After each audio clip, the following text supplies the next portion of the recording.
Good afternoon, everyone. It is 1 p.m., so I am going to call the fourth meeting of the Planning and Environment Committee to order. And I will begin, as we do, by acknowledging that the City of London is situated on traditional lands of the Anishinaabe, the Haudenosaunee, Lenape-Pewak, and Attawandaron. And we honor and respect the history, languages, and culture of the diverse Indigenous people who call this territory home. The City of London is currently home to many First Nations, Métis, and Inuit peoples, and as representatives of the people of the City of London, we're grateful to have the opportunity to work and live in this territory. The City of London is also committed to making every effort to provide alternate formats and communication supports for meetings upon request. And to make a request specific to this meeting, please contact pec@london.ca or phone 519-661-2489, extension 2425. I will begin by noting that Councillor Lehman, our regular committee chair, is away. Following his happy marriage last week, he is away on a short honeymoon, so he'll rejoin us for the next planning committee cycle. But as his vice chair, I will be chairing today's meeting. There will be an item that I'll be moving, and I will go to Councillor Pelosa to chair when that time comes. I'm going to look to colleagues for any disclosures of pecuniary interest. Seeing none, we're going to move on to the consent agenda. I have not been asked by anyone to have any items pulled to be dealt with separately. I'm going to ask committee now if there's anything you wish pulled to be dealt with separate. Seeing none, then can I have a mover and a seconder for the consent agenda? Moved by Councillor Hillier and seconded by Councillor Cuddy. I'm going to, before we go to any questions or comments from colleagues on any of the items, I'm going to go to Mr. Mathers and his team to see if he'd like to offer any highlights from the annual development report update. I know that there's some good news in there, and I thought you might want to bring a couple of items to people's attention. I will note that we had some record numbers for building permits issued. I will note that it was 46 and a decimal point that I forget % of our new builds that were happening within the built area boundary, and that fully 74% of the units that are under construction right now are apartment units. So our intensification efforts that this committee and the council have made in the last year are really showing results in those numbers. But Mr. Mathers, if there's other numbers that your staff wish to bring to our attention to highlight, now would be a great time for that. Absolutely. Thank you so much. Through the chair, I'm going to have some further details that Travis is going to provide as far as some of the key numbers, but I just really wanted to highlight just what a great year it was for development in London. It's really testament from all of the hard and dedicated work that our staff team has done, and as well as all of the important approvals provided by committee and council, and all the hard work with the industry as well. Being able to bring forward all of this wonderful new development and housing in London has been so incredible to be able to get so much work done this year. So there's some really great highlights that I'm going to pass off to Travis to be able to provide for you. Thank you. Through the chair. So before you, after this afternoon, is the 2024 Annual Development Report. It highlights a major rebound in development activity from a low year of 2023, with including significant increases in housing approvals by council and strong progress towards the affordable housing targets. It's an annual update that provides commentary on development activity, and it serves as a critical monitoring tool for council, developers, and the community. It also helps inform the annual growth management implementation strategy, which in particular, actuals versus builds, and that in turn informs things like infrastructure planning. In addition to some of the highlights that the Deputy Mayor identified, some key points from the report include 22,890 new housing units approved by council, including major projects at the former London Psychiatric Hospital lands at Oxford and Highbury, and at the Oxford Street West and Proudfoot area near Cherry Hill. 3,700 building permits for new units issued. That's a 114% increase over 2023. Almost 2,200 affordable housing units are being tracked, so working towards the goal of 3,000 affordable housing units in the roadmap. In addition to the housing side, on the industrial, commercial, and institutional, those sectors all grew by 100% or more over 2023. And then based on ongoing process improvements and streamlining of approvals, there's also been a reduction in review time and more, as demonstrated by significant increases in the percentage of applications that are meeting their statutory timelines from the province. So 100% of temporary zones, consents, and site plans, 91% of zoning bylaw amendments compared to 45% in 2023, 88% of combined official plan and zoning compared to 69%, and 95% of minor variances compared to 80% in 2023. The city also met its Housing Accelerator Fund unit annual target, which was also reported out at the end of last year. And then additionally, one other thing that's a bit outside of this report but related, a new city webpage has been created to track housing and council approvals. The webpage will replace monthly reports that have been brought to Planning and Environment Committee throughout 2024. Communications will be sending out media releases in the coming days that will identify the webpage, the URL itself. But in those monthly reports, we'd identify it was transitional until the webpage was ready. That webpage will now be shortly released. Thank you. Thank you, Mr. Macbeth. And I'm going to look to colleagues for any questions or comments on any of the consent agenda items. Seeing none, then I'll just take this opportunity to, again, extend thanks on council's behalf to the entire staff team. I know that we have certainly been pushing hard and sometimes perhaps been a thorn in your side on occasion on some of these files as we try and move them along. But we really appreciate the hard work and moving the city forward. And I know when Mr. Mathers was thanking the sector that Mr. Wallace was walking in, and I think I'd be remiss to not thank our industry partners too, because as much as we can move approvals through and staff can implement and get the building permits out the door, shovels don't go into the ground without our partners in the building community. So thanks to everyone, 22,000 approvals, 3,700 permits plus issued. That's a remarkable result for a year in review. So thank you for all that work. And since we have no other speakers on the list, I'm going to ask the clerk to open the vote on the consent agenda.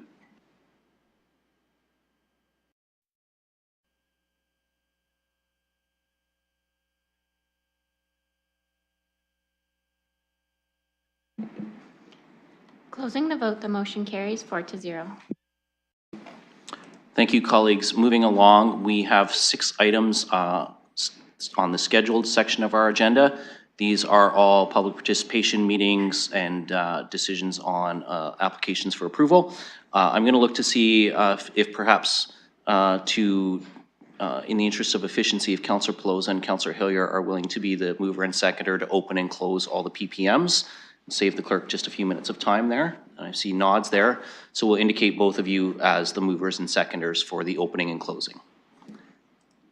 So our first item is 3.1. This is a public participation meeting with respect to 1484 Gore Road. We have the information in our packages. I will ask the clerk to open the vote on opening the public participation.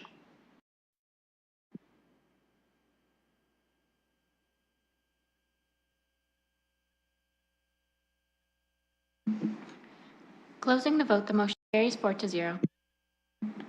Thank you, colleagues. So I'm going to look first to see if the applicant is here for 1484 Gore Road. Welcome. If you can give us your name, please, and then you'll have 5 minutes up to 5 minutes for your presentation. Thank you. Through the chair, my name is Rachel Haggith, and I am an urban planner at Stantec Consulting. I am representing the applicant, Richfield Custom Homes, for the zoning bylaw amendment for 1484 Gore Road. I would like to thank city staff for working with us through multiple revisions and for their support on this application, and we support their staff decision. The plan that is presented here today contains a good mix of unit types and price point while considering comments received from city staff and the public. We hope that the committee will support our zoning bylaw amendment application, and I am happy to answer any questions. Thank you for that. I will look to now see if there are any other members of the public who wish to speak to 1484 Gore Road in the gallery or online. If you're in the gallery and want to speak, if you can make your way to a microphone. And just conferring with the clerk, we have no one online. Welcome. And I will just say the same thing. You have up to 5 minutes, so if you can give us your name, please. And then you have up to 5 minutes to share your thoughts on this application with us. Great, of course. So my name is Karen Bailey. I have been working with our community to put together a response from our neighborhood to the opposition of this planning. Of course, as most planning, we are against the changes to our neighborhood under the fact that it does not fit with the neighborhood. I do want to address the question, sorry. I noticed that in the planning application, it was mentioned that it follows the strategic plans of housing and homelessness, well-being and safety, and I wanted to inquire on how those are being addressed in the price points of what these houses will be, how they will be affordable to the general public, especially the demographic in the area where the houses are being built. Can I ask, will my questions be addressed now, or should I continue speaking? Yeah, I'll pause your time there. Sorry, I'll share this with everyone.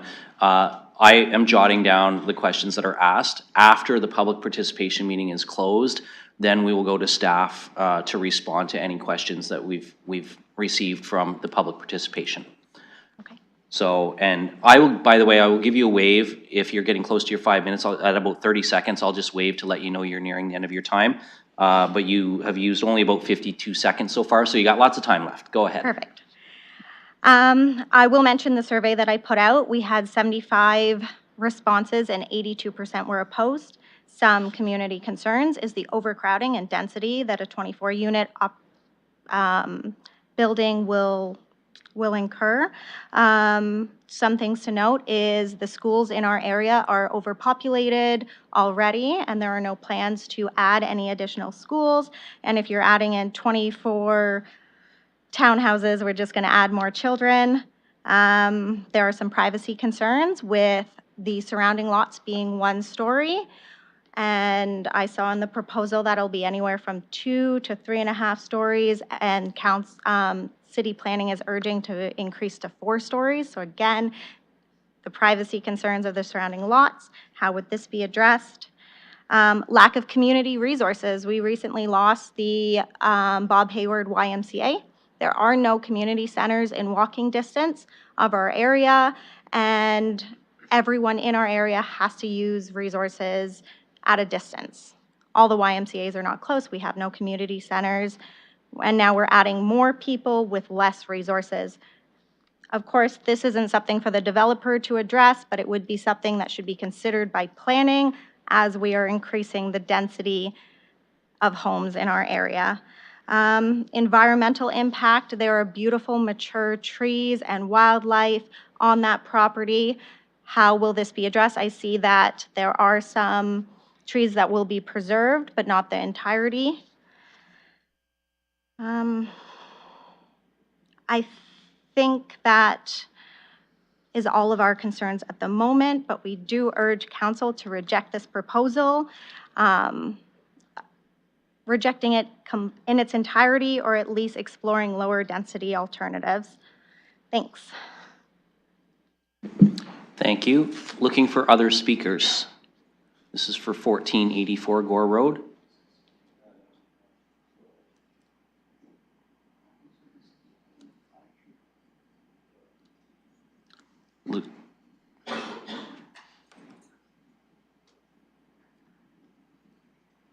Good afternoon, sir. Good afternoon. Just as I shared with the previous speaker, you've got up to 5 minutes. I am noting questions and concerns. We'll go to staff after the public participation meeting has closed. So you have your 5 minutes. I'll give you a wave with about 30 seconds to go if you're getting close to your time. Okay, my concern is, my name is Tony McKenzie. I live next door to the property. And our concern is too many units in the place for a small area. Plus, they have not enough parking as it is on the map, as it is now. And it's not enough space for that many units in that area there. And parking has to be in the streets all around. We don't want that. I mean, all of us are opposed to the parking on the streets everywhere there. So that's our concern. Too many units and not enough parking either. Thank you. Okay, thank you, Tony. We appreciate you coming down to share that with us today.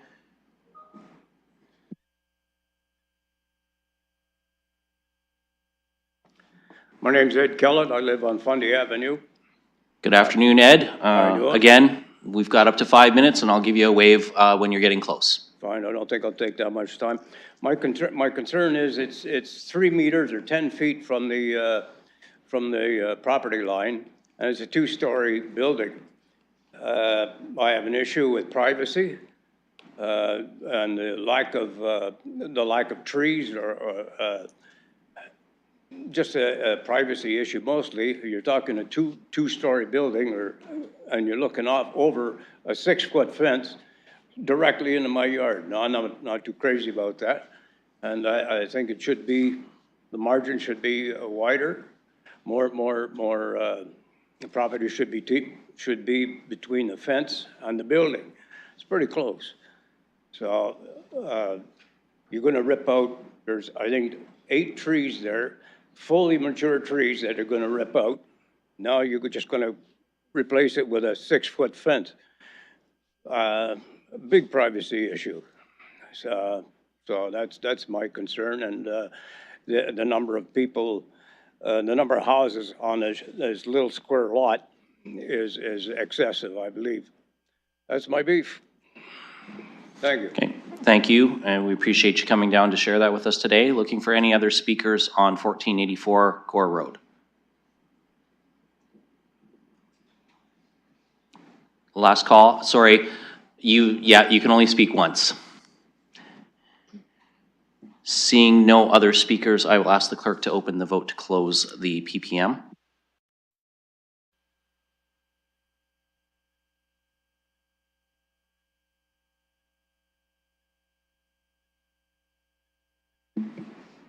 Closing the vote, the motion carries 4-0. Thank you, colleagues. So before I go to questions, comments from councillors and visiting councillors, I'm just going to go to staff for any comments that you want to provide on some of the concerns we heard. I will start on the one that staff really can't respond to, which is the school board planning. That's not something we decide here at City Hall. That's got to go through the school board, so that's not something that we can actually take into account under the Planning Act regulations we have to consider. That's something that you would have to take up with your school board trustees. I do appreciate the concern. I know there are some portables springing up on some schoolyards in the slightly larger neighborhood, so I understand where that concern is coming from. But that would be your school board trustees, and I know your ward councillor's here. I'm sure he'd be happy to provide the contacts for the trustees if you'd like. Staff, we heard a few questions there that I'm going to look to you to provide a little bit of context or response on.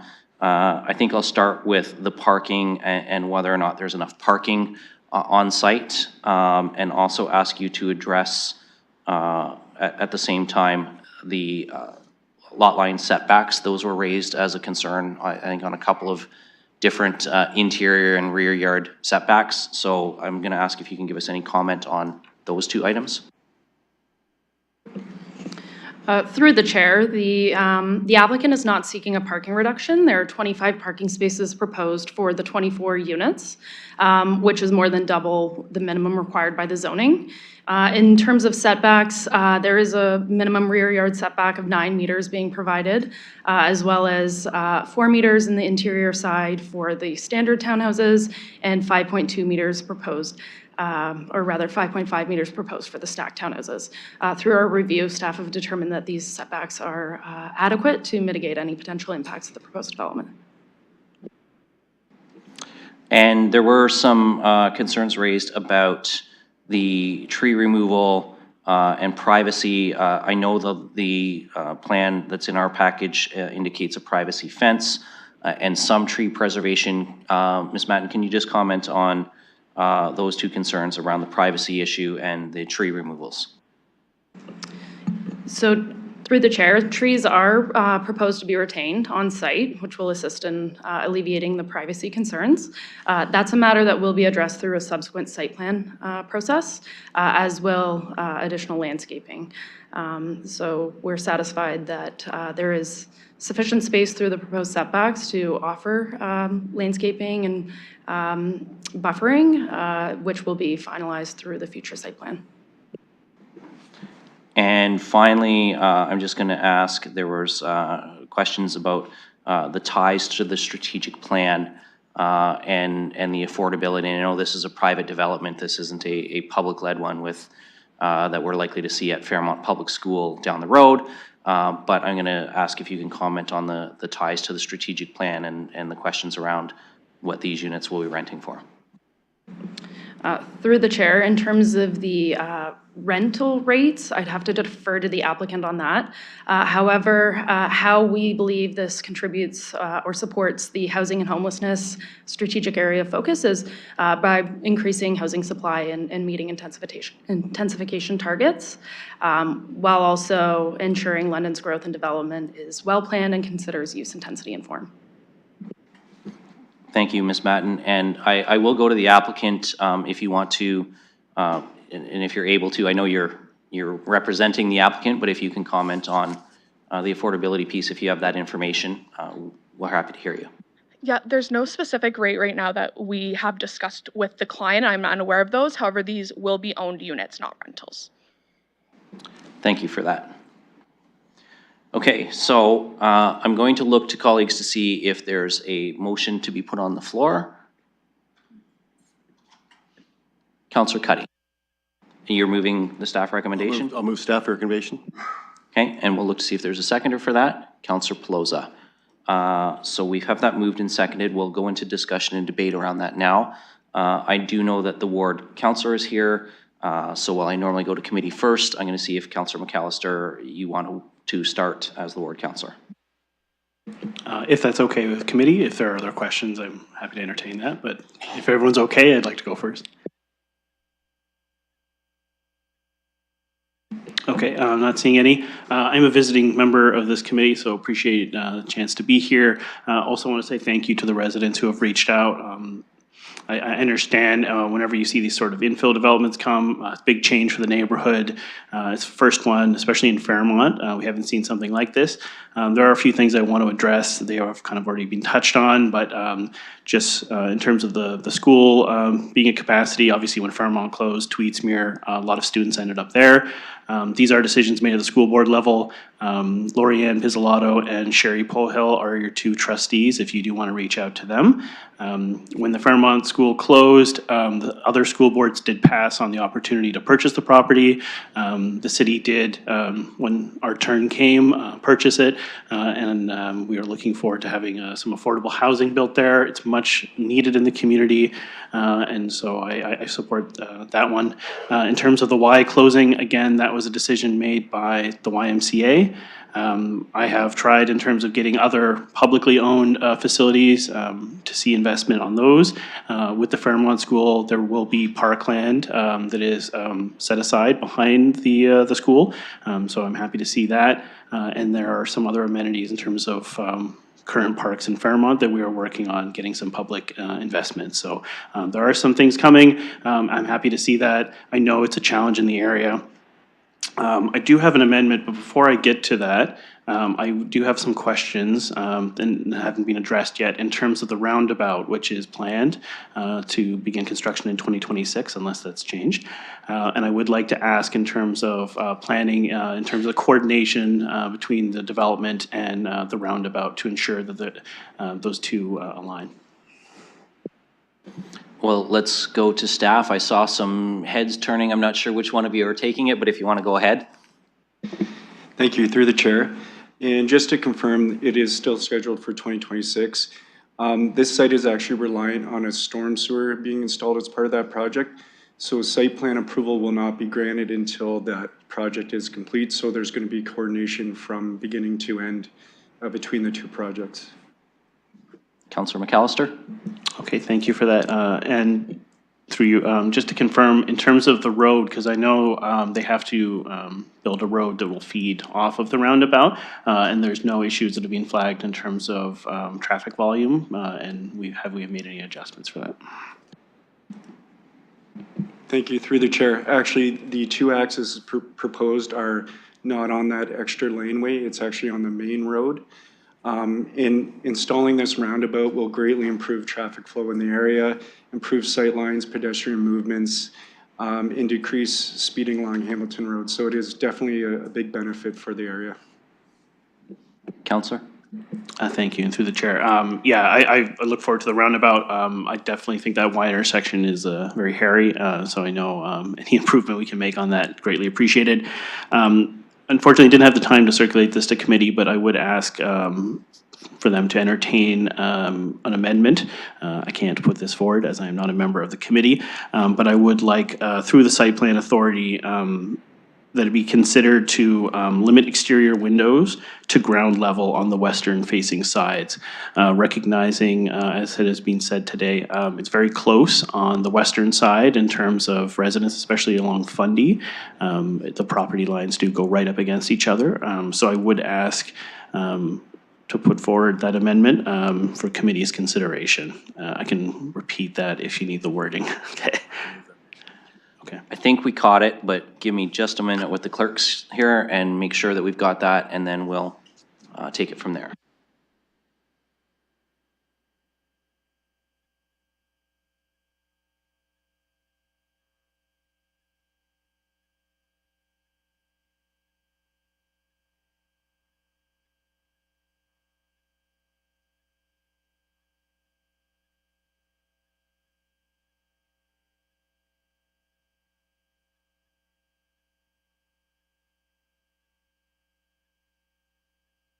Okay, so Councilor, I'm just going to read it back to you, that the site plan authority be requested to consider limiting western-facing windows to the ground floor only.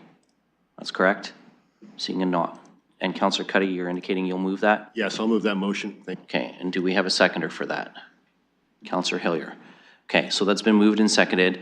I am going to go to staff for an opportunity to comment. I know this is only a site plan authority be requested, so it's not necessarily what's going to be implemented, but it's something to look at through site plan. So I don't know, Ms. McNeely or Ms. Matten, if one of you want to respond? Or Thank you. Through the chair, I'll respond. I just want to caution that there may be OBC, Ontario Building Code matters to be taken into consideration, but it would ultimately be up to the applicant and the developer to design their internal operations of the units that then are compliant with OBC. And I think that that's a good caution, that while they can consider this, the Ontario Building Code may still say that's not possible. So, but it does provide something for consideration, and it looks like through the designs, the draft designs that we've been approved, that most of the windows appear to be forward and rear facing. So, and I see a little bit of nodding from the representative of the applicant up there. So that's been moved and seconded. Any further discussion? Councillor Cuddy? Thank you, Chair, and through you. I want to thank Councillor McAllister for bringing forward this motion. I think it's a really good improvement over what they've had and what we've heard from the neighbors today. And you know, the only other thing that I want to comment about this development, and I think it's a great development, but the only caution that I would have, Chair, is what Councillor McAllister has mentioned and what one of the residents has mentioned, and that is the issue of the schools. And I know Councillor McAllister is going to be speaking to the two trustees, and I would offer my assistance as a former trustee to work with Councillor McAllister if there's something we can do. And I'll leave it at that. Thank you. Thank you, Councillor Cuddy. I thought you were going to remind people that there's a provincial election on, so now's the time to talk to their MPP candidates as well, since education is ultimately their purview. But yeah, I think the trustees are also very interested in hearing that too. So looking for other speakers. Councillor McAllister. Thank you, and appreciate the committee considering this.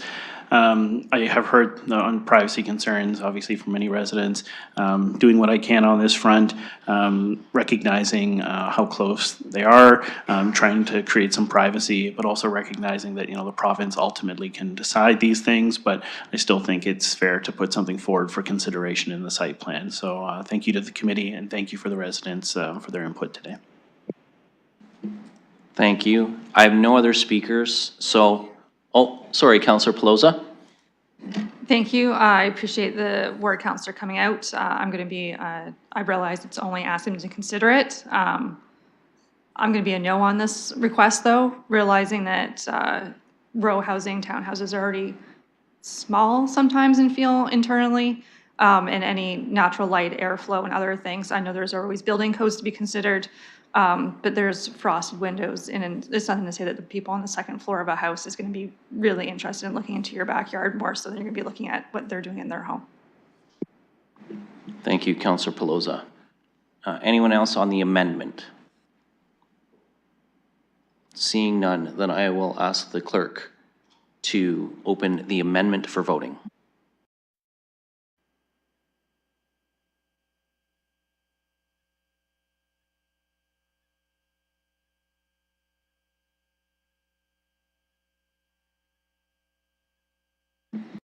Closing the vote, the motion carries 3-1.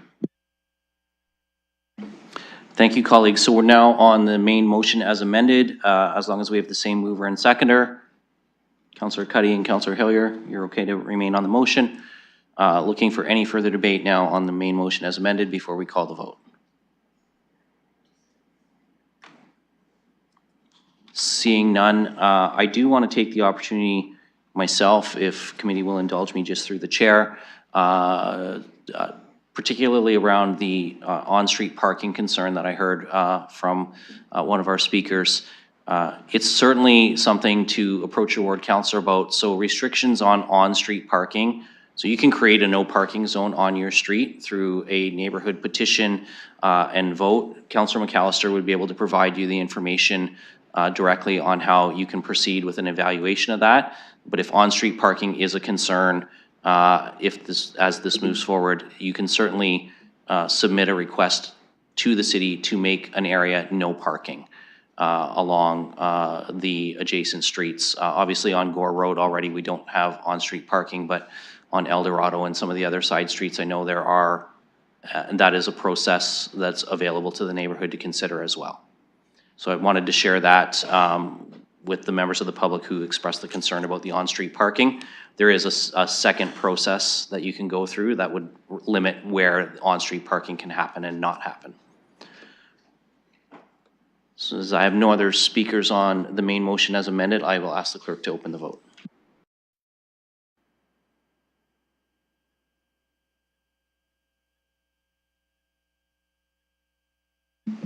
Closing the vote, the motion carries 4-0. Thank you, colleagues. Moving on, our next item on the scheduled agenda is the public participation meeting with respect to 1390 Dundas Street. And we will move to open the vote to open the public participation.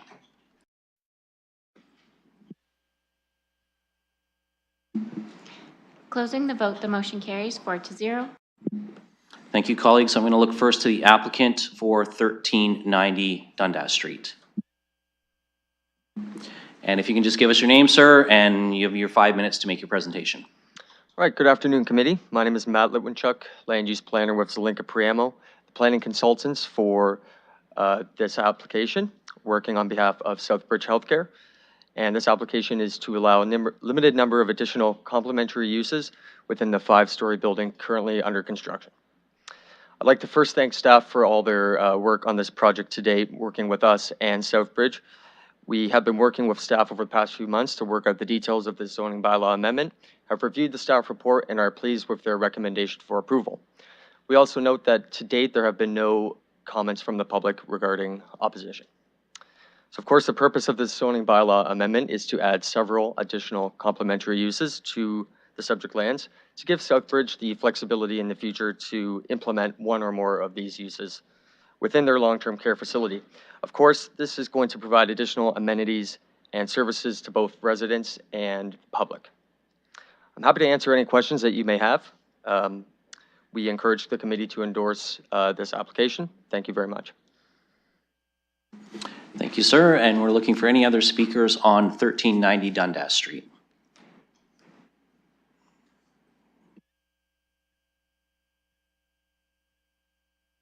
Okay, and we have no one online. Oh, we have Mr. Wallace in the gallery.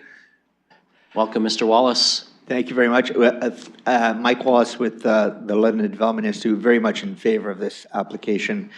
What I just couldn't let it go by.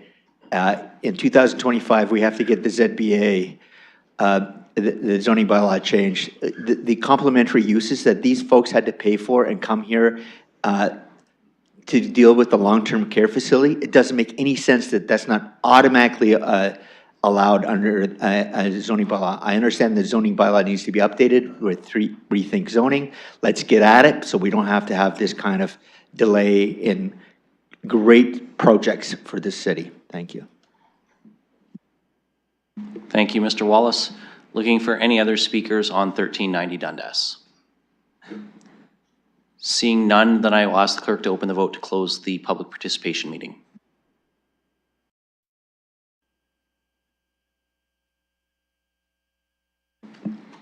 Closing the vote, the motion carries 4-0. Okay, colleagues, I'm looking to see if there's a mover and a seconder for the staff recommendation, and that's moved by Councillor Cuddy. And I'm happy to second that as the ward councillor. And looking for any questions or comments.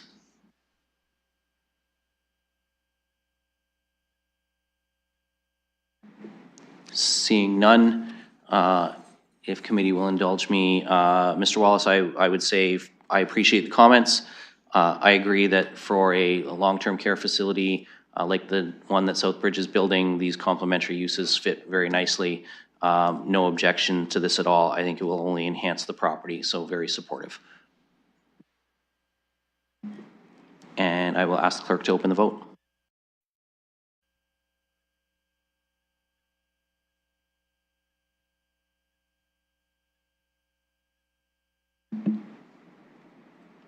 Closing the vote, the motion carries 4-0.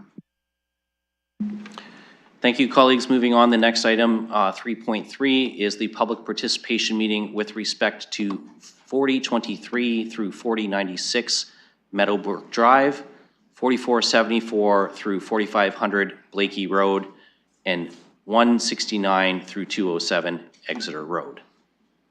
And I will ask the clerk to open the public participation meeting.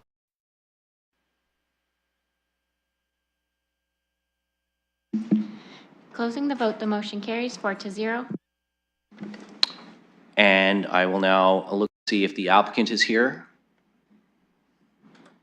Welcome.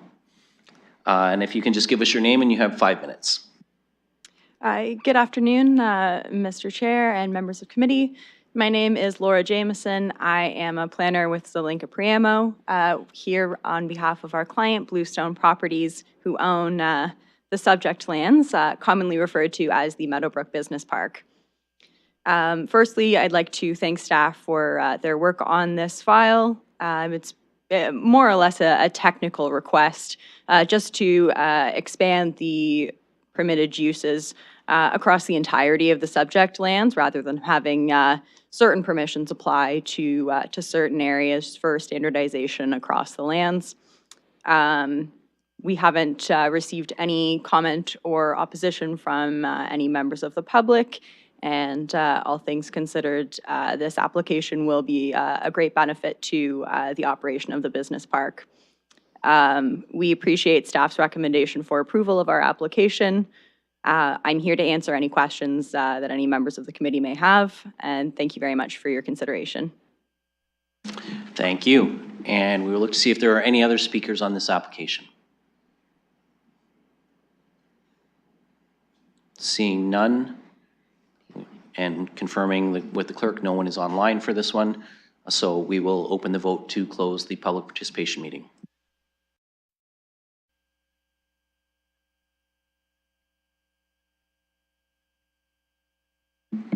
Closing the vote, the motion carries 4-0.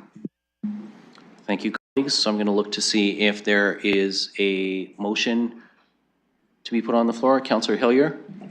I will move the staff recommendation. And is there a seconder in Councillor Cuddy? Looking for any debate, discussion, questions for staff on this item? Seeing none, I appreciate you all making my job as chair easy today. I will ask the clerk to open the vote.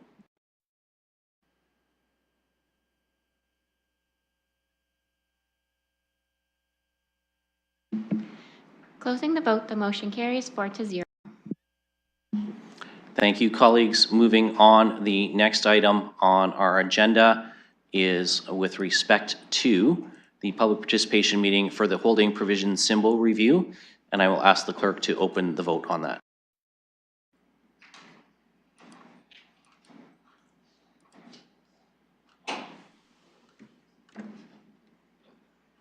Councillor Hillier?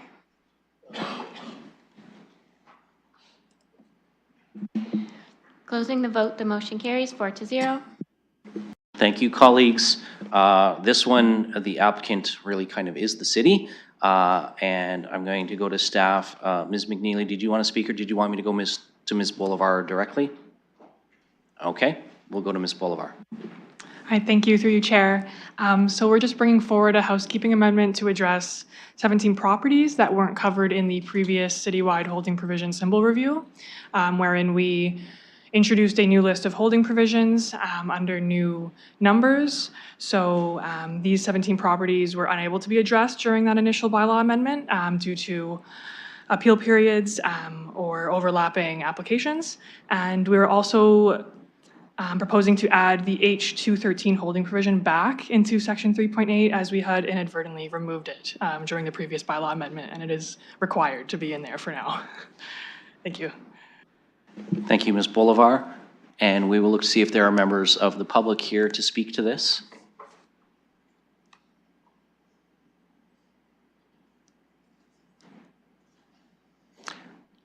I'm seeing none. I thought for sure that Mr. Wallace and Mr. Fleming would have praise for staff on cleaning up the holding provisions list, but I guess that they're here to speak to some other items. So seeing no one else, I will look to the clerk to open the vote participation meeting.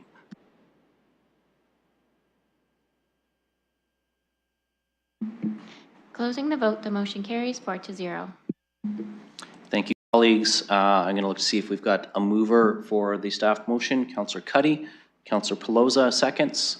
We'll look for any discussion on this. Seeing none, I will ask the clerk to open the vote.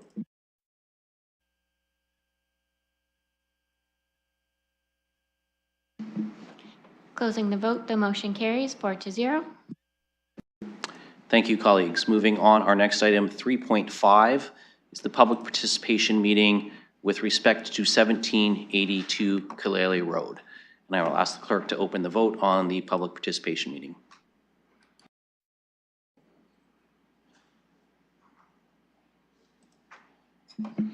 Closing the vote, the motion carries 4-0. And I will look now to see if the applicant is here to speak to this.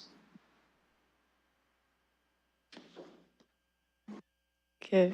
Welcome, Ms. O'Brien. If you can, I guess I already gave your name for you, so I will ask you to proceed. You've done this before, so your 5 minutes are yours. Thank you, Chair. We'd like to thank staff, particularly Michael and Peter, for all of their hard work to move this application forward within the statutory timelines under the Planning Act. It's greatly appreciated. As highlighted in the staff report, the proposed development represents over 1,000 units in the form of single detached dwellings, townhouses, and low-rise apartment buildings, both in the form of traditional home ownership and purpose-built rental. The development includes a small park block slash servicing corridor for the expansion of the adjacent Drew Park, as well as approximately 37 hectares of open space lands that will be dedicated to the city. This area includes sufficient space buffered from the identified features to allow for the continuation of the Thames Valley Parkway, and is about 15 acres more than was needed to satisfy the previous Matthews Group arrangement, as mentioned in the report. The remaining element of the previous parkland agreement is to be satisfied on the Southlands, representing approximately 7 acres of tableland for programmable park space. That area is between Webster and Sanford. We're currently working with staff to figure out the characteristics and location of that park space before we bring forward more formal consultation on the future development of these lands. The development, along with the urbanization of Kaleli Road, represents necessary servicing connections for future developments to the south and the east, and we're very excited to advance much-needed housing in this area of the city. We've reviewed the recommendations of the staff report and are supportive of the proposed amendments, and I am available for any questions of the committee as needed. Thank you, Ms. O'Brien. Anyone else in the gallery looking to speak to 1782 Kaleli Road? Seeing none, then I will ask the clerk to open the vote to close the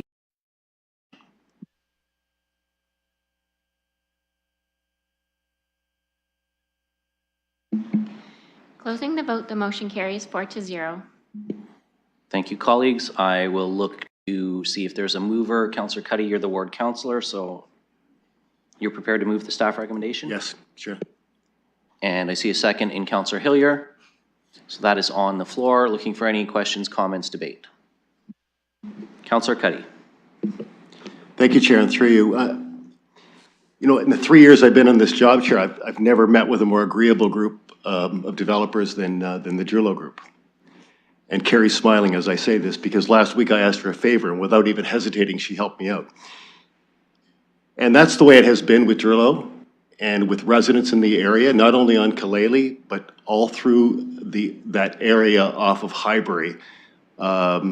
They've just been so helpful and they build great properties, and I'm just so excited to continue to work with Drillo and with the staff at Drillo. So please take that back to your office. I think you guys are great to work with, and I'm looking forward to this project. It's exciting.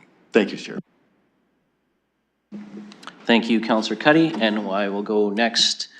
I have no other speakers on the committee, so I'm going to go to Councillor Hopkins.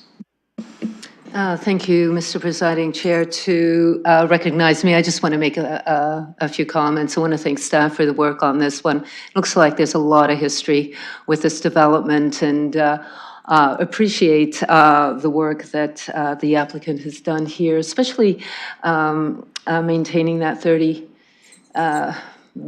meter buffering around the woodlands. Also, I know there's more work to be done too with the compensation of some of these wetlands. I understand that's going to go through the site plan process. Just on a side note, though, I would have loved to have seen a little bit more intensification in this development. I know it came up a little bit, but those are my comments. Thank you. Thank you, Councillor Hopkins. Looking for any other speakers? And I see none, so I will ask the clerk to open the vote.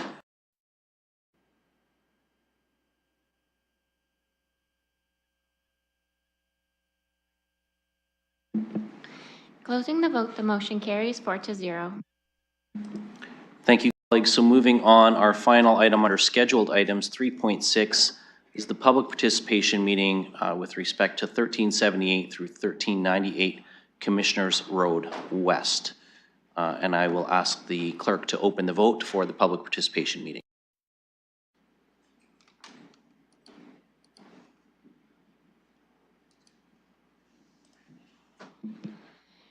Closing the vote, the motion carries 4-0. Thank you, colleagues, and I will look to the gallery to see if the applicant is here. He's kind of hard to miss because he's a fairly tall fellow. Welcome. If you can give us your name, sir, and you have 5 minutes to proceed. Thank you, Mr. Chair. I'm just going to start out and then pass it to Ms. Crowley. My name's John Fleming, and I'm just going to say a couple words on behalf of Tricar. As folks around the Horseshoe would know, Tricar is one of the largest builders in the City of London, and they also have not only a reputation of building thousands of housing units in our city, but delivering with excellence. And I think that's an important factor when considering building within existing neighborhoods and knowing that a developer such as Tricar is going to deliver with excellence, and what you see on the plans actually going to be delivered. I just want to wrap up my part by saying that Mr. Carapella has indicated that he's going to begin immediately on this project. should approvals be granted. So this is a project that would contribute towards council's targets for housing development in the city and addressing the housing shortage. With that, I'd like to turn it over to Ms. Crowley. Thank you. Thanks, John. My name is Caitlin Crowley, planner with Zelenka Priamo, here as the authorized agent on behalf of TriCar. I first would like to thank staff for their work on this application. We have read the staff report and agree with their positive recommendation. I would also like to thank the neighbors in attendance here tonight, as well as the ones that came to our community information session, which TriCar hosted on November 11th, 2024. We were able to get approximately a little over 30 people in attendance for that community information session, and they were able to provide comments at that time, and the consulting team was also there, and so their input in that meeting was valuable. This project is a consolidation of 5 single-family lots spanning from Reynolds Road to Stevens Street along Commissioners Road West. I would look to note that this proposal for a 6-story apartment building at this location is contemplated in the London plan. The height is in line with Council's direction for building height along a civic boulevard, such as Commissioners Road West. There are a few notable items that I would like to point out as positives about the proposal. As John said, TriCar does have a very good reputation, so we did receive some comments regarding the safety of the sidewalk along Commissioners Road West at this location. So through this proposal, TriCar is proposing to relocate the sidewalk further south so that there is a landscaped boulevard strip between Commissioners and the sidewalk. The proposed building does create a positive pedestrian frame for the street. The ground floor units in the apartment building are proposed to have pedestrian connections to the new sidewalk. We are not proposing traffic or vehicular entrance on Stevens Street due to the school across the road. So in order to avoid as many traffic conflicts as we can, that was why Reynolds Road was chosen for the vehicular entrance and exit. Parking is located at the rear on the property behind the building. That is to be able to provide a screen for the parking as well as provide for landscaping along Commissioners Road West. Garbage and loading is addressed on site. There is an indoor garbage room proposed with garbage wheeled out on garbage day. The way the site is laid out, it was intentional to maximize the separation of the proposed buildings, from the neighbors to the south, in order to provide sufficient separation there to avoid any privacy concerns. There has been substantial tree plantings along the perimeter of the property as well, and parking is proposed at grade as opposed to underground. This will minimize disruption to the tree roots of the trees on site that are proposed to be retained. One of the common concerns that we received from the neighbors as well was traffic congestion, both existing and as a result of the development. So we did have Paradigm Transportation Solutions prepare a traffic impact brief, which determined that approximately 18 car trips are generated on Reynolds during AM peak hours, and approximately 26 car trips during PM peak hours. The project will generate additional traffic on Reynolds Road, but it is considered a low trip generator and negligible in the grand scheme of things. These consolidated properties are an ideal location for intensification in the City of London. The property is within easy walking distance to shopping, medical, recreational, and other daily needs. The residential use and form are needed to add to London's affordability.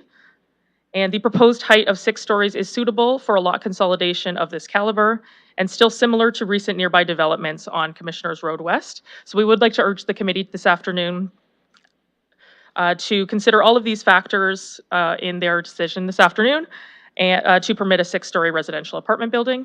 And I would like to thank everyone for their time this afternoon, and myself and John from TriCar will be available to answer any questions. Thank you. Thank you very much. And we're looking now for other speakers to this development.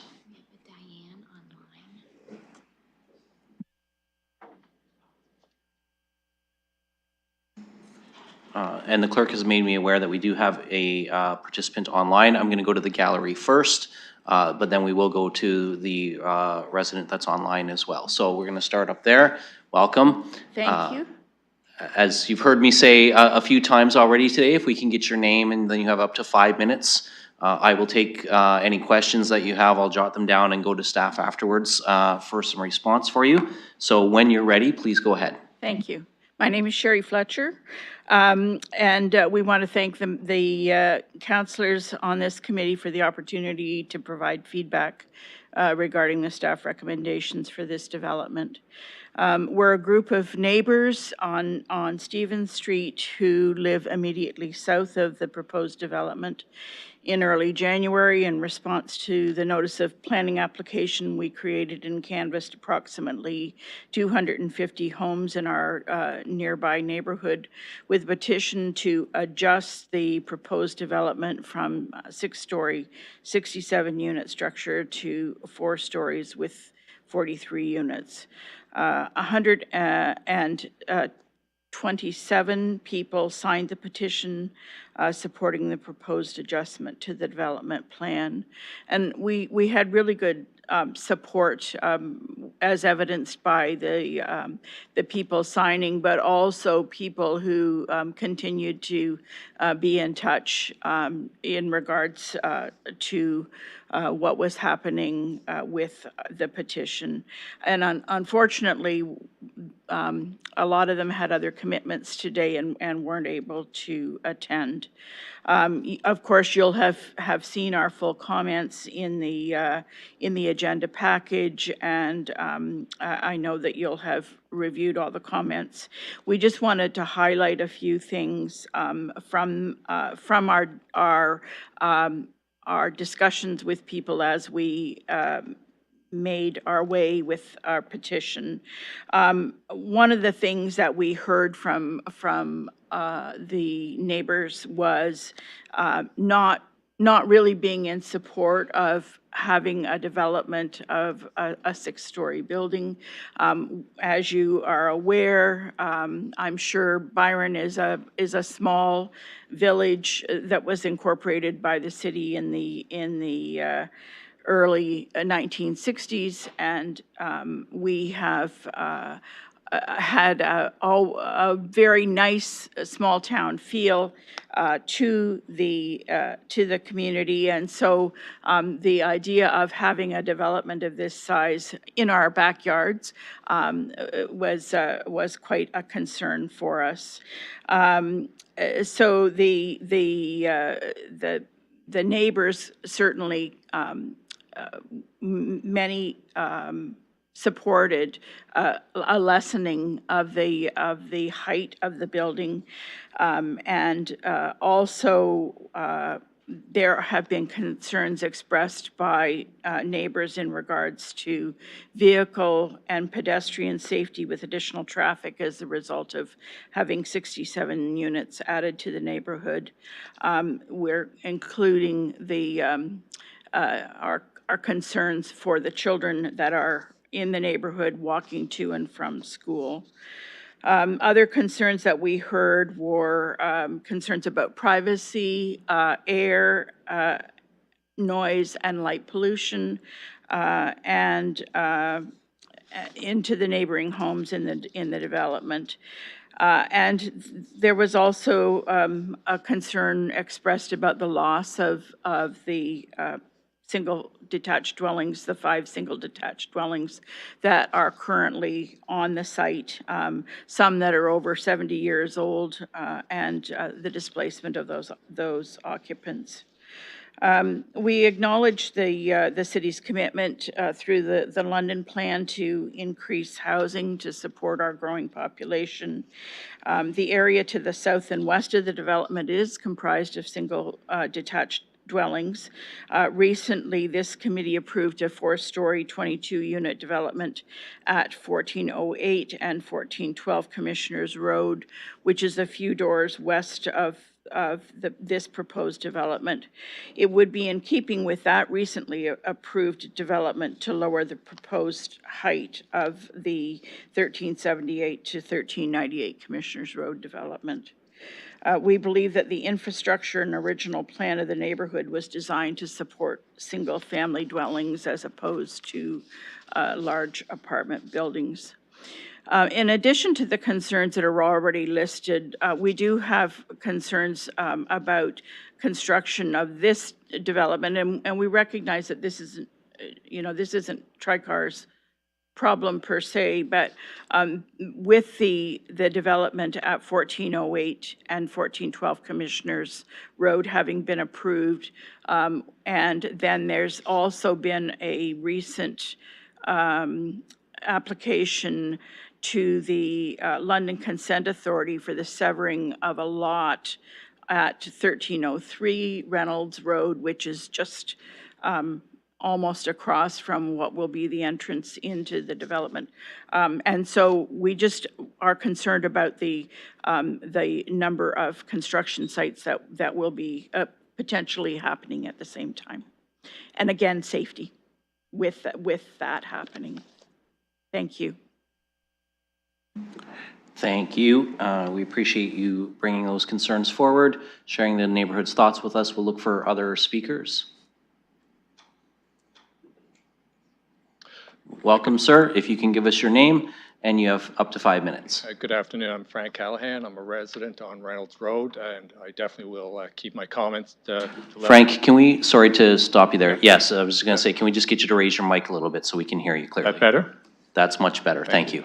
I'm Frank Callahan. I'm a resident on Reynolds Road, and I just want to make a few brief comments about this particular proposal. Before I start, I did want to recognize the work of Sherry Fletcher and her team. They did a heck of an effort in terms of discussing the issues with the neighborhood and providing input into this discussion. So thank you, Sherry. In reviewing the comments provided to this committee, you'll note that there's a majority who are not opposed to the development per se. In fact, if you know, from my own perspective, if you look at some of the more recent developments from TriCar, including 1200 Commissioners Road West, or more recently, the 2 5-story condominiums on West Elborn, you know, they build a quality design and product. So the issue here really is the scale of this development in relation to the neighborhood.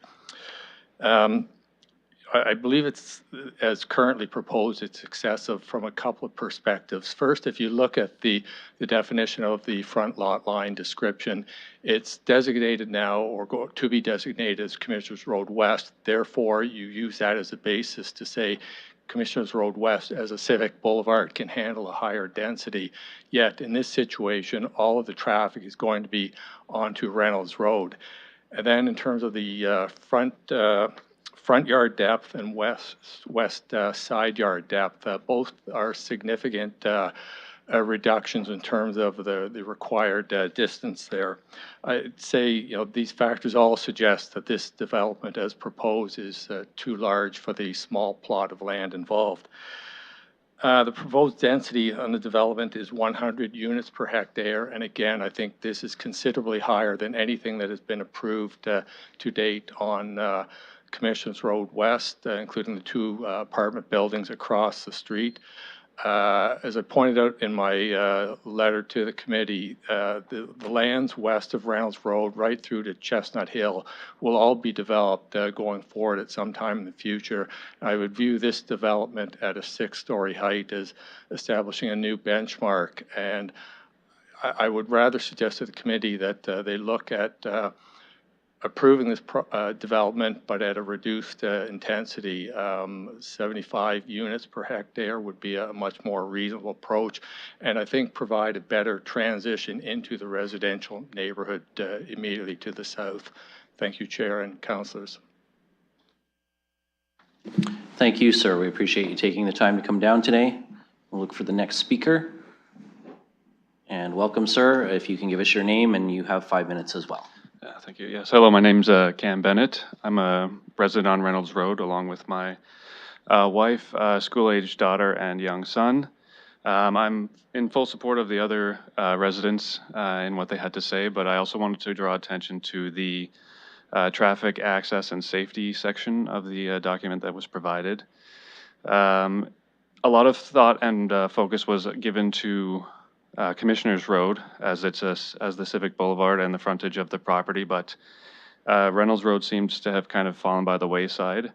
In the city's future plan for sidewalks, it looks like Reynolds is not due for sidewalks for at least 10 plus years.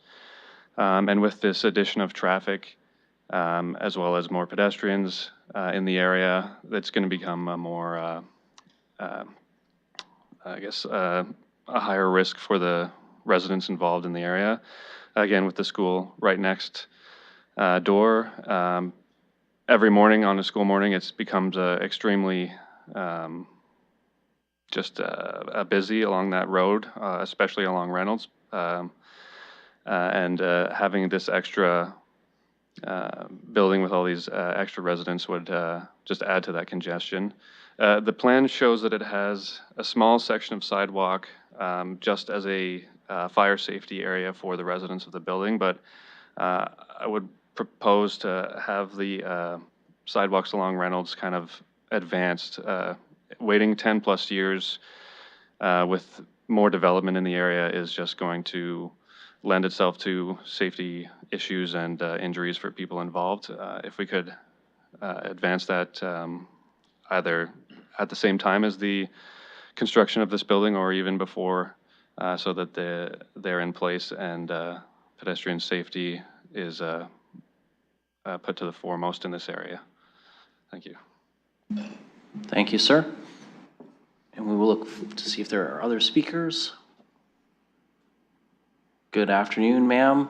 Welcome. Just as with the other speakers, if you'd like to give us your name, and then you have up to 5 minutes. Thank you. My name is Valerie Schultz, and I won't take 5 minutes, and thank you for this opportunity to speak. I completely support all the comments that have been made.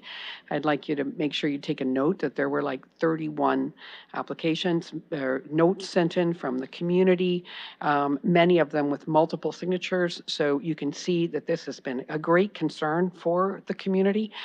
In particular, I'm going to chat about Reynolds Road. The building itself is using a commissioner's address. When people put that in their, Google Maps, they'll come to Commissioner's Road and there'll be no driveway. So think about how confusing that will be for the people, coming to go to this place, visitors and delivery people and ambulance emergencies and so on, when there's no driveway where the address is. And then the other notion is just to support other comments that were made, that the impact, they're using the medium to large volume road, Civic Boulevard, to be able to put the structure in place, but putting the impact on a low volume road that does not have any it does not have safety, so it doesn't have speed control limits or traffic calming or sidewalks down its length and so on. Like, these things are just vacant and missing. So if they could please be addressed. Reynolds Road safety really needs to be addressed. Thank you very much. Thank you. And looking for other speakers in the gallery, and while I give people an opportunity to see if they want to come to the mic, we do have Diane, who's been waiting patiently online. So Diane, if you're still with us, I'm going to go to you now to get your comments.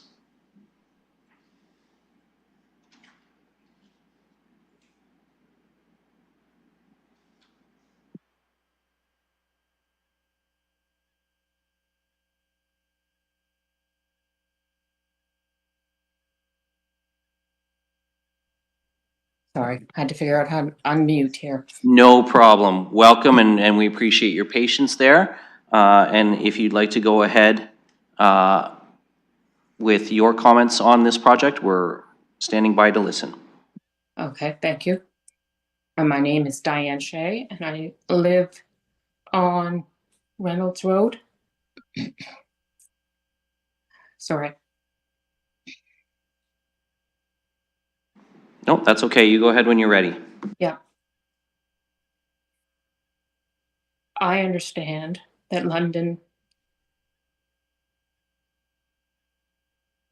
desires to increase its population density, and I am aware of limited rental availability in around London.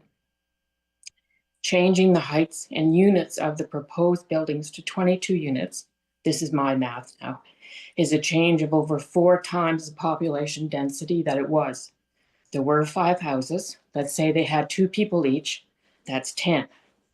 If we make it a 4-height building. I understood it was to be 22 units times 2, that's 44. That's an increase of 4.4 density. Again, that's my math.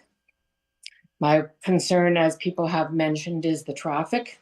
We have a school on the corner, and as most of you are aware, schools become very congested around the schools in all 4 corners in the morning and at night during pickup and drop off. My one question was, how is the angle of where Reynolds Road meets Commissioners to be handled? Right now it's awkward. It's hard to see left around the corner, which makes it a little more dangerous when there's more people around. And in my opinion, we need to consider all the residents in Byron. It's an aging population. I suggest, and this is probably past the time when I can do it, but I suggest that the new building apartment should have some designated units for the needs of seniors. For example, at least 1 bathroom with a shower and grab bars instead of only bathtubs. Thus, seniors in Byron would be able to have accommodation to transition to, and at the same time allow a young family to move into the area, thus encouraging growth and vibrancy. I ask you as good planners and responsible builders to consider all of this.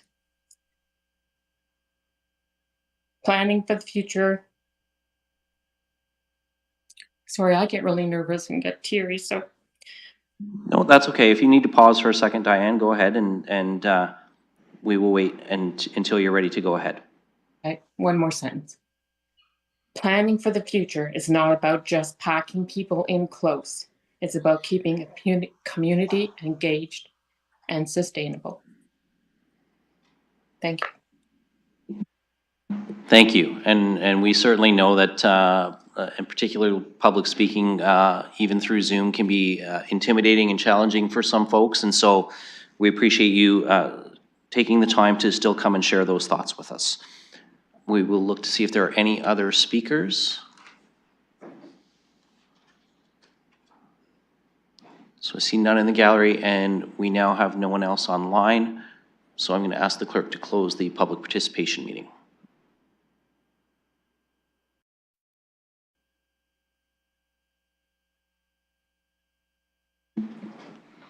Closing the vote, the motion carries 4-0. Thank you, colleagues. So before we look for motions or engage in debate on the floor, although I'm going to preface this with, I believe Councillor Pelosa is bringing forward an amendment on sidewalks on Councillor Hopkins' behalf. So I think we may hear some more about sidewalks when we get into debate. I know that was raised, so I will ask for staff for comment on that as well. But before I go to staff, I'm actually going to see if either of our representatives for the applicant can comment on whether or not any of the planned units are planned to be accessible. That was a question that our last speaker raised, and with respect to accessible washrooms, and again, you may not have that information with you, but do you know if any of the units are planned to be accessible? I'm just going to have Adam from TriCar. Thank you. It'd be in the order of 15 to 20% of the units will be accessible. And a number of units do have showers versus the tubs, like one of the members of the public indicated. And we do a number of times also install grab bars in those units. In our developments, typically the end user for the product, whether it's a rental or condominium development, is oftentimes a senior. And that really helps with the housing continuum, like the one individual was speaking of, moving from their current, single-family home in Byron into one of these apartments or condominiums, allowing freeing up that single-family home for a young family to move into. So certainly there will be a number of options with respect to accessibility: grab bars, wider doorways, even 5-foot turning circles in bathrooms and kitchen areas, that sort of thing, to accommodate that. Thank you. Appreciate you updating us on that. I think that was important to be able to share with the committee as well as with the members of the public. We did have a number of concerns around traffic safety, where the entrances are, sidewalks on Reynolds. And so I don't know if, I know we've got Mr. Yusfani online and we've got Mr. Lambert here in chambers. I don't know if one of you wants to share. Mr. Lambert, you're nodding your head, so I'm going to go to you to see if you can provide some context and comment on both with respect to the sidewalks as currently planned, understanding an amendment may be coming, as well as with respect to the traffic. You know, one of the things that I heard from members of the public is that it's coming in off of Reynolds and exiting out onto Reynolds rather than Commissioners, and if you can provide some context as to that for us. Sure, thank you. Through the chair, I'll try to do my best at covering everything here. So Reynolds Road was included in the traffic assessment, and no upgrades were warranted through that report. Connecting the access to Reynolds Road is preferred from a safety perspective because the volume of traffic is much lower. There's less chance of conflict versus the Civic Boulevard. This also follows our London Plan policies and our access management guidelines. As the applicant's agent pointed out, there are many improvements proposed to address the pedestrian safety within the site plan application. A few to note are the removal of the 5 existing driveways connected to Commissioners Road. Road widening and site triangle are being dedicated to the city, which provides adequate sight lines at the Reynolds Commissioners intersection. Existing sidewalk along Commissioners is being relocated further south, providing greater setback from Commissioners Road. And then, as mentioned before, a new sidewalk is being installed along Reynolds Road to the limit of the subject property. Now, any sidewalk extension beyond the site limits would need to be completed by the city through our transportation staff in our sidewalk program. Thank you. Thank you for that, Mr. Lambert. And bear with me, my screen timed out. The other issue that was raised by a number of speakers was with respect to the height and the density. I know even the applicant addressed it in their presentation that the 6 stories is as of right on a Civic Boulevard. I don't know if whether Ms. Hines or Ms. Batten, if you want to provide any further comment on the density per hectare or the height, but if you have some comment to share with us now, would be appreciated. Through the chair, as you mentioned, the 6 stories is permitted under the London Plan, as the property does have frontage onto a Civic Boulevard where we like to see a bit more intensity. And the property is designed so that the height is closer to Commissioners Road with quite a significant setback to the rear yard, mitigating for some of those height impacts. And the other point that I had noted from the public participation was concerned around privacy, light pollution. Can you speak to what components may address concerns around, you know, for example, lights on the parking area or headlights of vehicles coming in and out and shining into people's windows and that kind of thing? If you can just touch on the steps that will be taken to mitigate that. Through the chair, many of those issues will be addressed through the concurrent site plan application, where they will be required to do a landscape plan and provide landscape buffering and also fencing. And there will also, and a photometric plan as well will also be done at that time. Okay, thank you for that. That, in general, covers the range of questions and comments that I had written down here. I am going to go to committee now. And I am going to go to Councillor Pelosa. I know you indicated you're prepared to move an amendment. So do you want to move the staff recommendation with an additional clause? Seeing a nod of your head, so I'm going to Absolutely, I appreciate efficiency. So I am moving the staff recommendation of A and B as circulated already in the public agenda, adding on a part C that committee would have seen ahead of time, but not the public. So it reads, Civic Administration be directed to reassess the timing of sidewalks along Reynolds Road from Commissioners Road to Helena Montague Avenue, as noted in the City of London's new sidewalk program. This was pre-circulated from Councillor Hopkins. As she's not a member of the committee, I am moving on her behalf and need a seconder. And I see Councillor Hillier seconding. So that's been moved and seconded. Just as we did with the earlier application, if colleagues will permit, I'm going to go to Councillor Hopkins first as the ward councillor. Councillor Hopkins, go ahead. And this is on the amendment to the recommendation. If you can give me more time later on, I've got a lot to say, but I really appreciate your thoroughness. So I do having want this to indicate, conversation. Councillor Pelosi moved the whole thing. Okay. So we don't actually, we've got the staff recommendation with your amendments embedded in it. However, certainly if you needed extra time, I'm sure the committee would consider indulging you in that, so. Okay, thank you, and I'll speak away. And I really appreciate the thoroughness that you have taken in making sure that the residents here have as many answers to the many questions that the community has.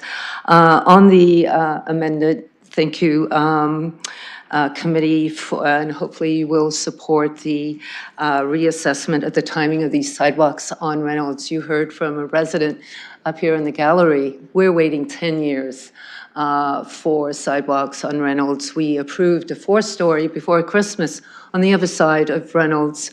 So we have a school. We have many, many challenges for pedestrians to walk around. I want to take this opportunity, since we're talking about sidewalks, the applicant, even in their zoning application and recommendation, have created a safer sidewalk on Commissioners Road.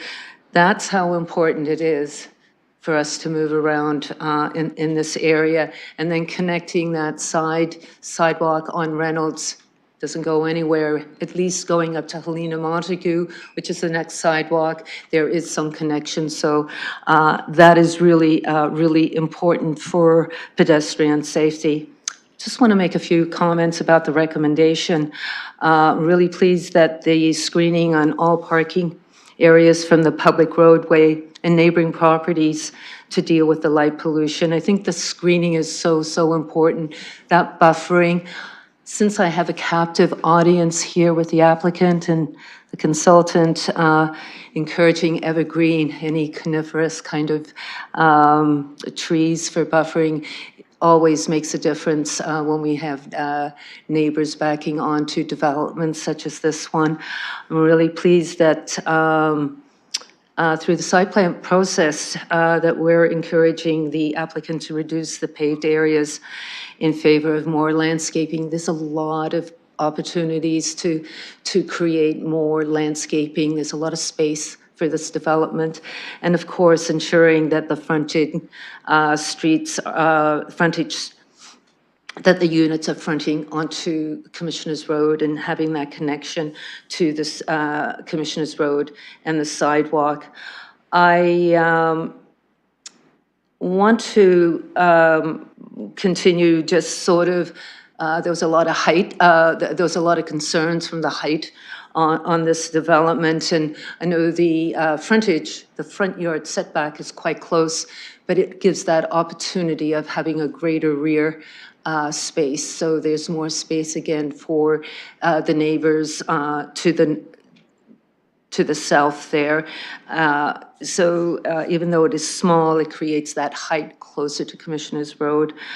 I do want to sort of express a few maybe disappointments. I was pleased to hear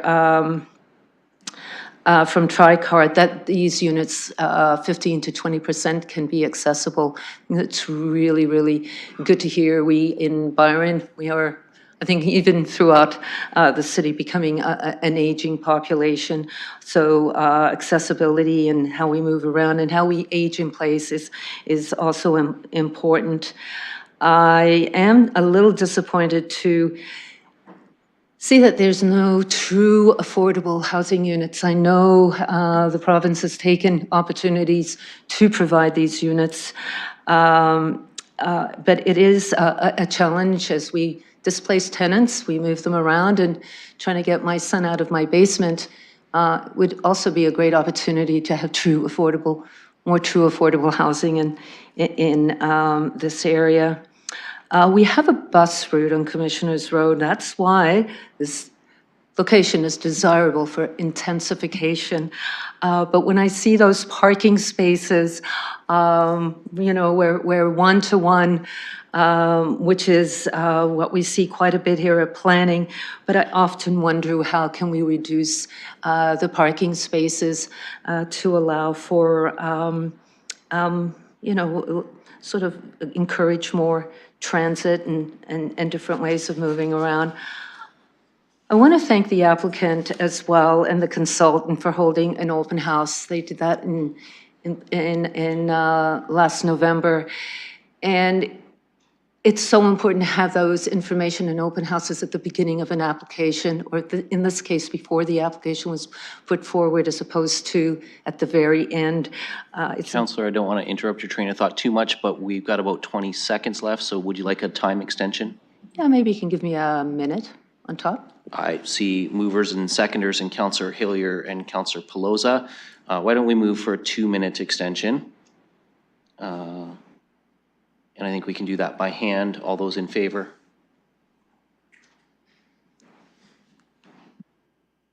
And that carries. So Councillor Hopkins, please continue. Sorry to interrupt your train of That's thought. okay. I appreciate be given a little bit more time.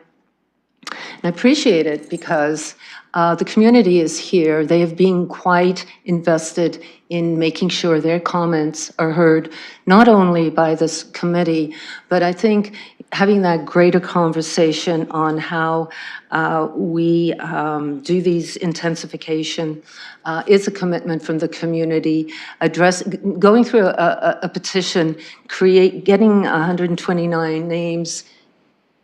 There's a lot of work that goes into that, but there's a lot of work that goes into understanding our city policies, and I really want to thank the community for taking their time to make sure that their voices are heard. I want to just more or less finish it off. I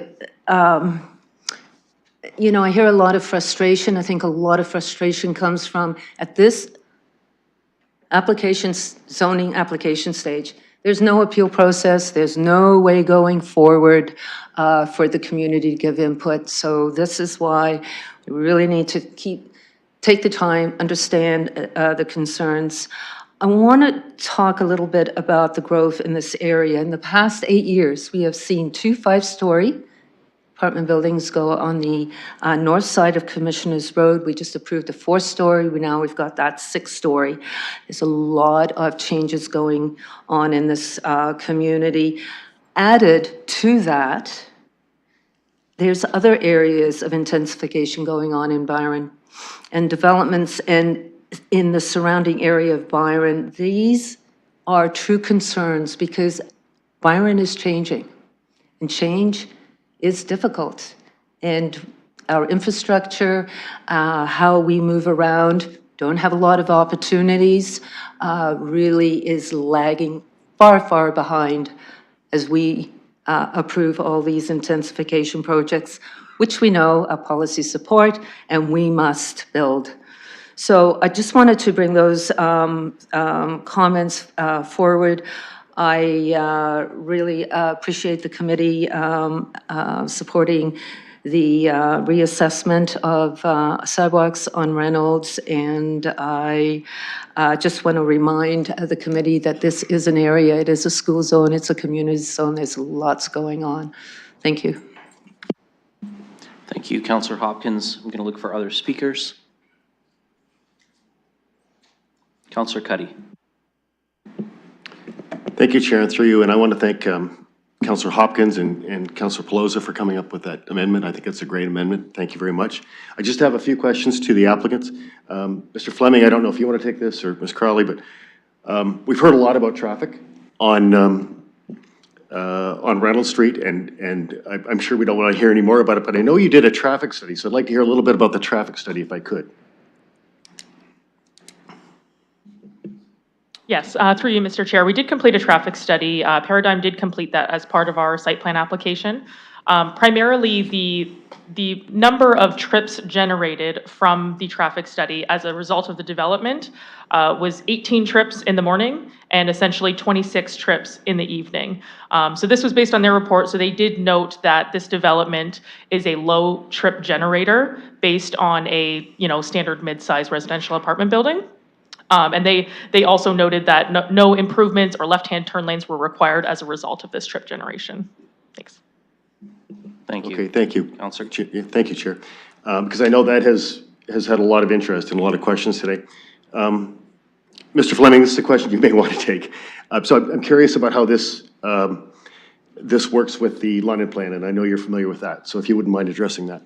So actually, Counselor, that would have to be directed to staff. Staff, okay. Do you mind if I address that? With no disrespect to Mr. Fleming, I know he worked on the London plan a little bit. I think he contributed a footnote or two, but I apologize to staff for directing that.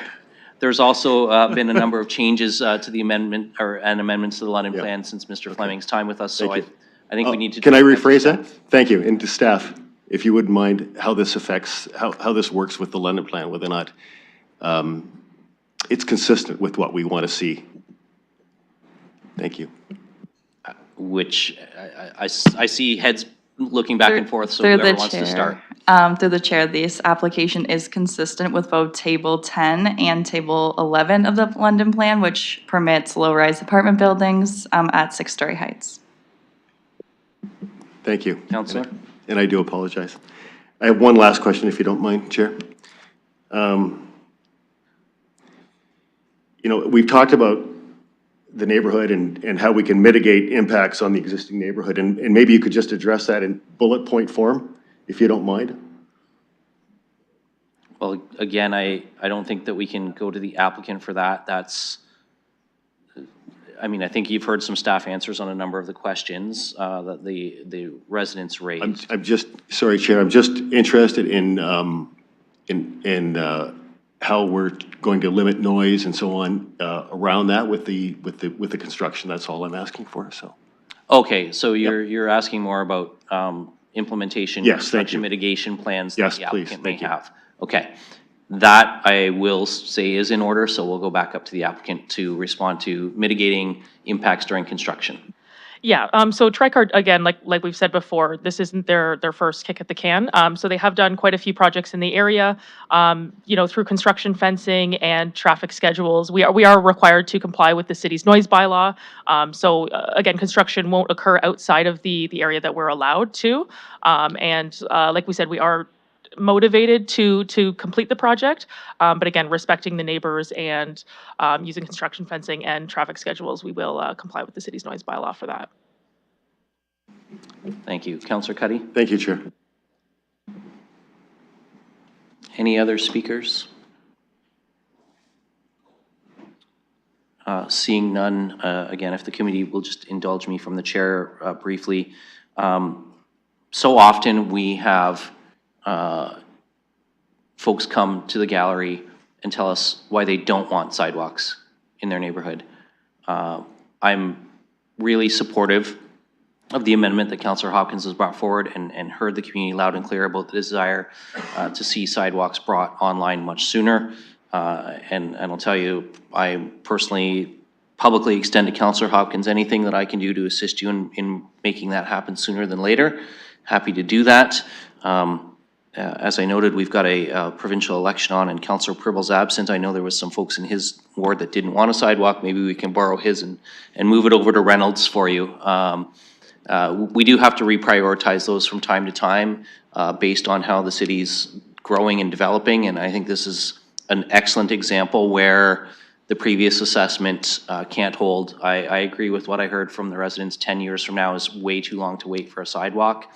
We've got to try and advance that within a reasonable timeline of the construction starting and the development being built on this site. So certainly I hope that we can work with our staff to make that happen, and certainly would understand why folks, particularly in a school zone, want that safe walkability. So very supportive of that amendment, and thank the councillor for bringing that forward. With that, I will say last call.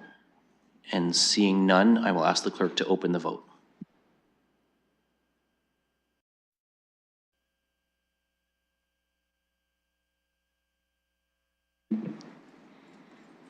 Closing the vote, the motion carries 4-0. Okay, colleagues, that concludes our scheduled items.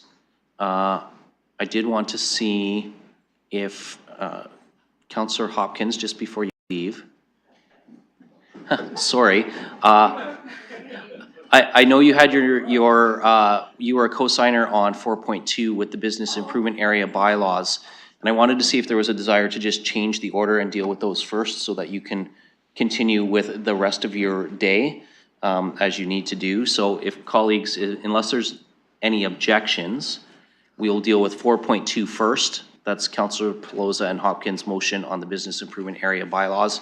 Then we will move to Councillor Hillier's item for direction on the MZO, and then we will move to the added. So no objections, we will move to 4.2 first. And this is an item for direction from Councillor Pelosa and Hopkins. So while we have both of those councillors here, I will go first to Councillor Pelosa to introduce it, and then we'll give Councillor Hopkins a chance to speak to it as well. Thank you, Mr. Chair. Happy to put this one on the floor. I do have a seconder in Councillor Hillier. Simultaneously, Councillor Hopkins and I were both researching this, and then luckily we crossed paths. So we jointly signed this, and it is asking that civic administration be directed to review and update the business improvement area bylaws, including the addition of a mechanism to encourage business improvement areas to submit their annual reports on a more timely basis and report back to a future meeting of the Planning Environment Committee. And I'm happy to speak to it, but Councillor Hopkins is welcome to go first. Okay, so we've got a motion on the floor, moved and seconded. Why don't we go to Councillor Hopkins first to speak to it, and then Councillor Pelosa, I'll come back to you. Councillor Hopkins. Thank you for recognizing me again. I do sit as a member of the Infrastructure and Corporate Services Committee, and that committee approves or receives the financial statements from BIAs and approves the budget going forward. And I think it is very, very important that our bylaws, and that's why we are here at planning, the bylaws come through the planning committee, that they be updated. To me, if we're just receiving, we have to make sure those bylaws are in place. I would really like to have a question maybe to clerks on the process going forward. This is to ask for a report to come back on an amendment for the addition of a mechanism to encourage business improvement areas to submit their annual reports on more of a timely basis. And of course, a report will be coming back to this committee. I'd like to know a little bit more about the process of making, I'm not sure if we need a public participation meeting for these amendments, because there may be other amendments coming forward as well. Thank you, Councillor Hopkins. I will see if our committee clerk or Ms. Skalinski has any, and I see the hand up online, so go ahead. Thank you. Through the chair, public participation is not required in our. Sorry, Ms. Skalinski, we can't hear you very clearly. Sorry about that. Is that better? Much better. Through the chair, a public participation meeting is not required under our public notice policy, nor do I believe it is required under the Municipal Act. Thank you. Councillor Hopkins, does that answer your question? No, but I'm hoping that it does. I'm hoping that the committee will support the update to the bylaw and look forward to the report coming back here. Thank you. Councillor Pelosa. Thank you. And just to highlight Councillor Hopkins' comment that this is the right committee for it to hit, as I also chair audit and thought it might have went there, but it does not.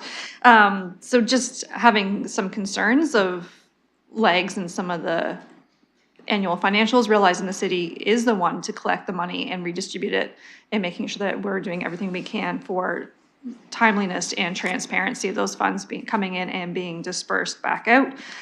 So just looking for process improvements going forward across all BIAs, as the city has 5. Thank you. Thank you. Looking for any other speakers on this? Mr. McCauley. Thank you. Through the chair, just a comment. When we did see this come up on the ICWS discussion, it was timely enough because the next day we did have a BIA coordinating meeting where we did have our friends from financial policy and planning there to kind of work through with the different BIAs about how we could approach this. So it is on their radar. We are expecting a report to come forward in Q2 2025. Thank you for sharing that. Councillor McAllister. Thank you, and through the chair. So, I mean, yeah, getting these sooner, I can totally understand that, and no objection with that. I do just have a question in terms of the wording, because the way I read it is, it's to review and update the business improvement bylaws, including. Are the councillors looking for anything else, or is this just referencing the annual budgets? Well, I don't want to speak for the councillors, so I'll go to either one that wants to take that. Councillor Hopkins. Yeah, my understanding is that if we're reviewing the bylaw, we're reviewing the bylaw and updating it. So if there are other amendments coming forward, it will be reported back to us as well. And Councillor Pelosi, did you want to? No? Okay. Councillor McAllister. Thank you, and through you. Yeah, so I guess just my question is,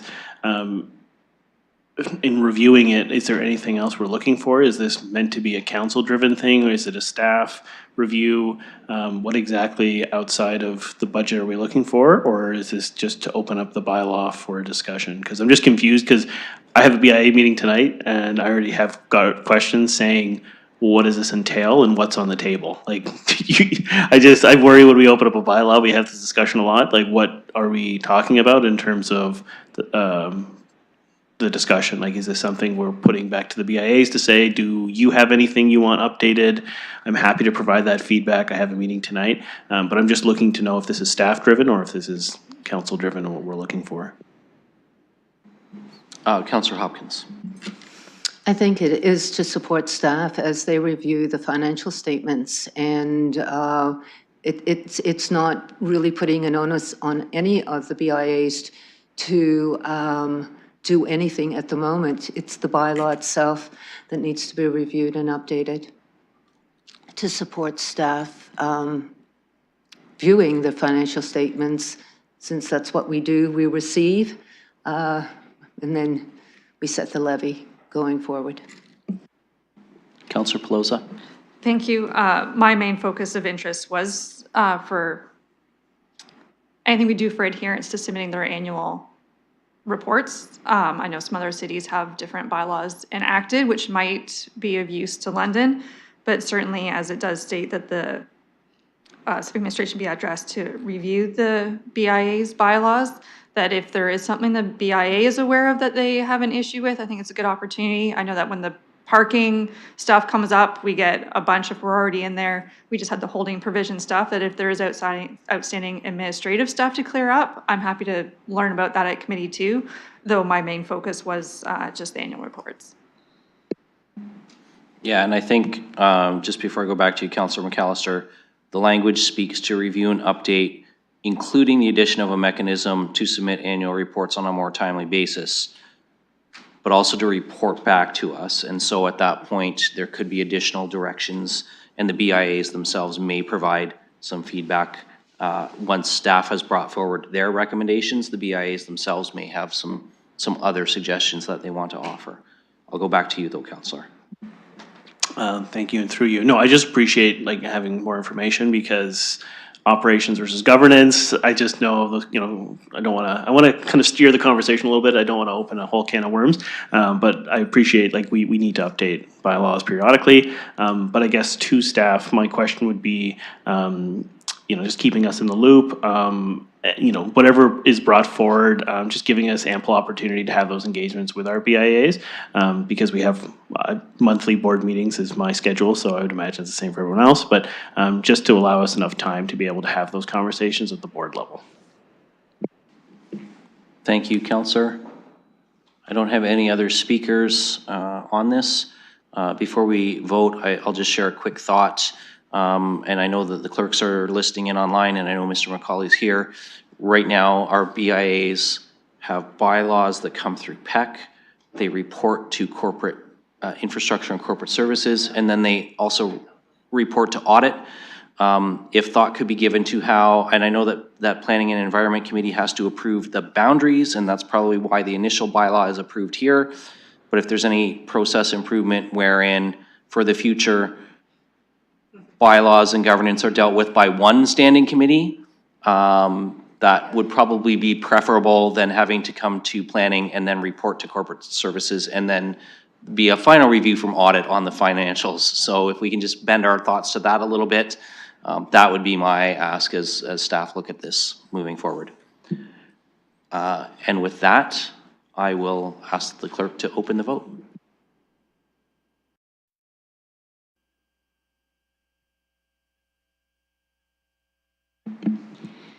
Closing the vote, the motion carries 4-0. Thank you, colleagues. We will now move ahead with the next item for direction. Thank you for letting us deal with that one first. Councillor Hopkins, thank you for joining us today. Have a great rest of your day. We will move on now to item 4.1. This is a submission from Councillor Hillier, and I will go to him now to introduce it. Thank you. Colleagues, as we know, the urban growth boundary in London is stretched to the limit, especially on my end of town. And we are trying to develop lands going towards St. Thomas and where the industry is taking place. Now, this property I'm asked you to consider is at 4423 Highbury Avenue South, not currently inside the urban growth boundary, but it could be brought in under the Development of Employable Lands Act with respect to the Ministry of Municipal Affairs. I am asking you to please vote yes and move this forward and look for provincial approval. Thank you. Thank you, Councillor. So before we look for a seconder for your motion, we also have a request for delegation. The request was submitted by Mr. Corey, but I understand he's remote today, ill, but I know that Ms. Danucci and Mr. Ford are also both here as applicants on, or sort of applicants on this, because we don't have an actual application through the planning department before us. We do have this motion from the councillor though. So I'm gonna look for a motion from you, councillor, to approve the delegation. We can hear from our delegates and then we can move on to your motion. So you're moving that. Is there a seconder for the delegation? Seconded by Councillor Cuddy. So we'll ask the clerk to open the vote to approve the delegation.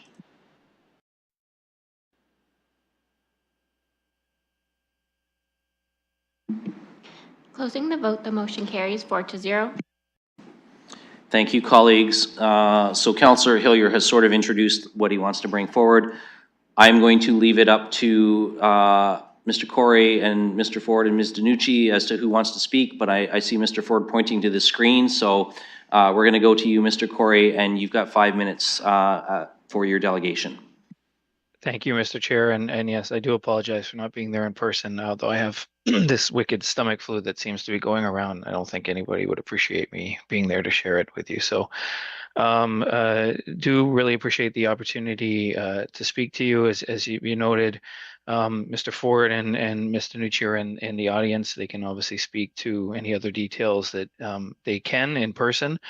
We're obviously here to support the motion of Councillor Hillier. I think this is a very important strategic opportunity for employment for the city. I've been in and out of the city's growth management work. I know there's a lot of work being done by staff, a lot of good work to try to figure out what is required going forward in terms of land need. And it's always a challenge with a constantly moving target of the province changing everything in terms of the rules and the provincial policy statement and the Ministry of Finance numbers. That being said, there's a significant amount of growth coming to London. I heard the development statistics earlier in the meeting. It's wonderful that London's really booming. There's a lot of growth happening, a lot of the right kind of growth. And key to that is having employment opportunities and employment opportunities in the right places. And this Dancor is looking at this property It's got servicing potential. It's close to the highway. And very importantly, they've already got potential users who can come in and develop and are willing to commit and invest in London to bring green technology, green energy, and support of electric vehicles and the other recent investments from Volkswagen into the city. So it really is a great opportunity. The challenge we have is that waiting for the GMS work, the growth management work, as well as the official plan to conclude, and then a further process of zoning would take years and years, and it may really jeopardize the opportunity to realize these opportunities. This land is immediately abutting the urban boundary. It's not off in the middle of nowhere, and it really provides a great opportunity to add some strategic employment lands on a timely basis. I know the city was, as many other municipalities, trying to determine what the right course of action is regarding MZOs, and there is a new framework, relatively new, that the province has put forward that is completely contingent on having city support for such an MZO.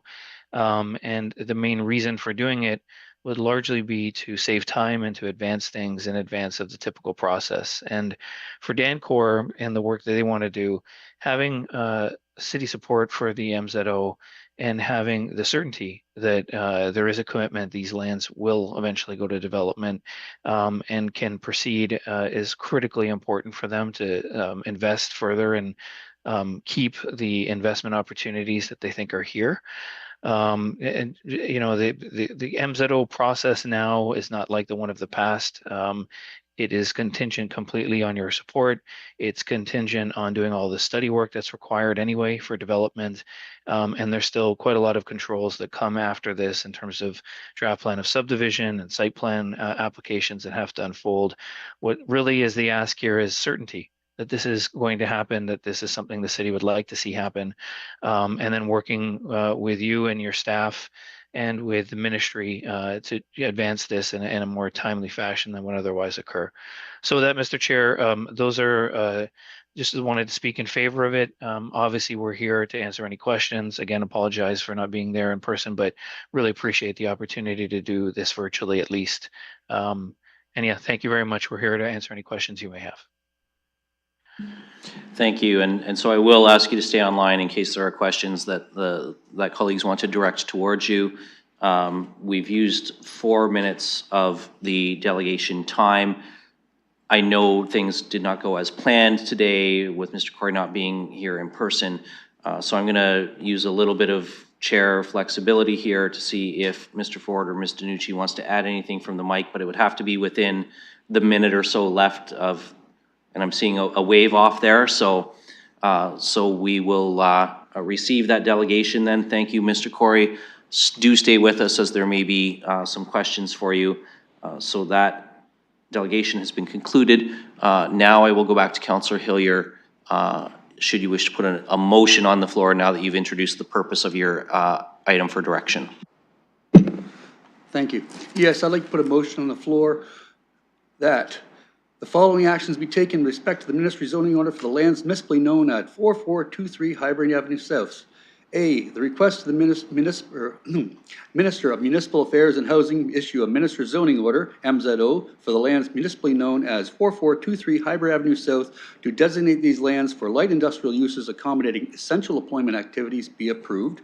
B, the civic administration be directed to work collaboratively with the owner of the subject lands and relevant provincial and municipal authorities to ensure that the development of the subject lands aligns with the best practices and sustainable to strategic employment growth. And C, the civic administration be directed to forward this resolution to the Minister of Municipal Affairs and Housing, local members of provincial parliament, and other relevant stakeholders as a formal endorsement of the MZO request. Thank you. Thank you, Councillor Hillier. Do you have a seconder in Councillor Cuddy? So that is now on the floor, and we'll look for questions, comments, debate around that. Councillor Cuddy. Thank you, Chair, and through you, and I want to thank Councillor Hillier for bringing this forward. This is I think this is a great opportunity for us to continue working with our partners, Dancor. And Dancor has been, Chair, great partners for the city. and they've done some tremendous developments. And if you look at this from a business perspective, Chair, you know, building on this site, it's a perfect corridor coming down from St. Thomas, where we've got the development, where we will have the development of the battery plants by Volkswagen, an opportunity for downstream with suppliers and the supply chain management. So I couldn't think of a better opportunity and a better place to position this. So I'm fully supportive of this. And thank you again, Councillor Hillier. Looking for other speakers. Councillor Pelosa. Thank you, Mr. Chair. A couple questions through you. Not sure if our staff can answer, realizing Part C is that we put it forward, so I know it has to go through council first, obviously. Realizing that they're in the middle of an election, and I know some departments have held off on work that they could be authorizing as they claim they've been told not to. Just looking forward to seeing if we know if council does approve this, how long it would take to normally hear back, or realizing they're in the middle of an election, how long it could potentially take to hear back or have someone sign off on the authority. Well, we will go to staff. Mr. Adama. Yeah, thank you. And through the chair, one of the challenges with MZOs from our perspective is that there is uncertainty with regard to timing. So there is no prescribed timelines that I'm aware of for an MZO. We have heard that you know, we won't be seeing many decisions, if any, from the government during the election campaign. So I think that's unlikely to happen. There's also standards on the ministry's website with regard to processing of an MZO request. So there is typically a posting on their public engagement website for a minimum of 30 days. But again, none of these are standard requirements in legislation. That's just typically what we've seen. Thank you. And just before I go back to Councillor Pelosa, I will note if this passes committee today, it wouldn't be ratified until council on March the 4th, by which point the provincial election will be over. Councillor Pelosa. Thank you. I'm not sure when the provincial election's over, if they're seated immediately, if there's a lag time like us before the new people take over, should there be new people. A question for you to staff. I know when the city projects happen, like the Bradley Ave extension, we need to do tree removals before the migratory birds return. Looking to see, does that also hold true to site preparations, in this case for industrial use, that they need to make preparations outside of migratory birds or other considerations? Just looking to see, like, as we get further along in our process or waiting to hear back, if there's a time in which they'd have to pause. Again, through the chair, so part of the MZO process is to identify additional approvals or planning processes that still need to be undertaken. So that could include something like a site plan approval process. So the MZO doesn't necessarily supersede that. Instead, that would have to be identified through the application, whether those approvals are still required. Councillor. Thank you. Also, through you to the applicant, whichever one would like to take it. Just as per Dancor's letter, it says that they need to hear back by the end of 2024 or January 2025, all dates of which have passed. And they cite that they require a decision within 60 days to secure 1,300 new jobs for Ontario. So as all these dates have passed, I assume they would still want the application to move forward, but looking to make sure that those jobs are still in play as we're being encouraged to make this decision. Well, we will direct that question to the applicant then. Mr. Ford, did you want to respond to that?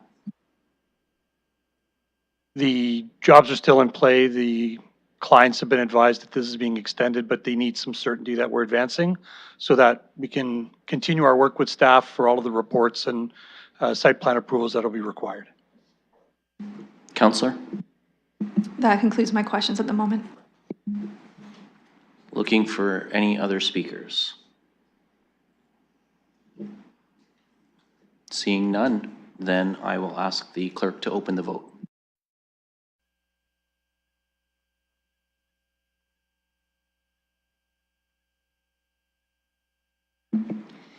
Closing the vote, the motion carries 4-0.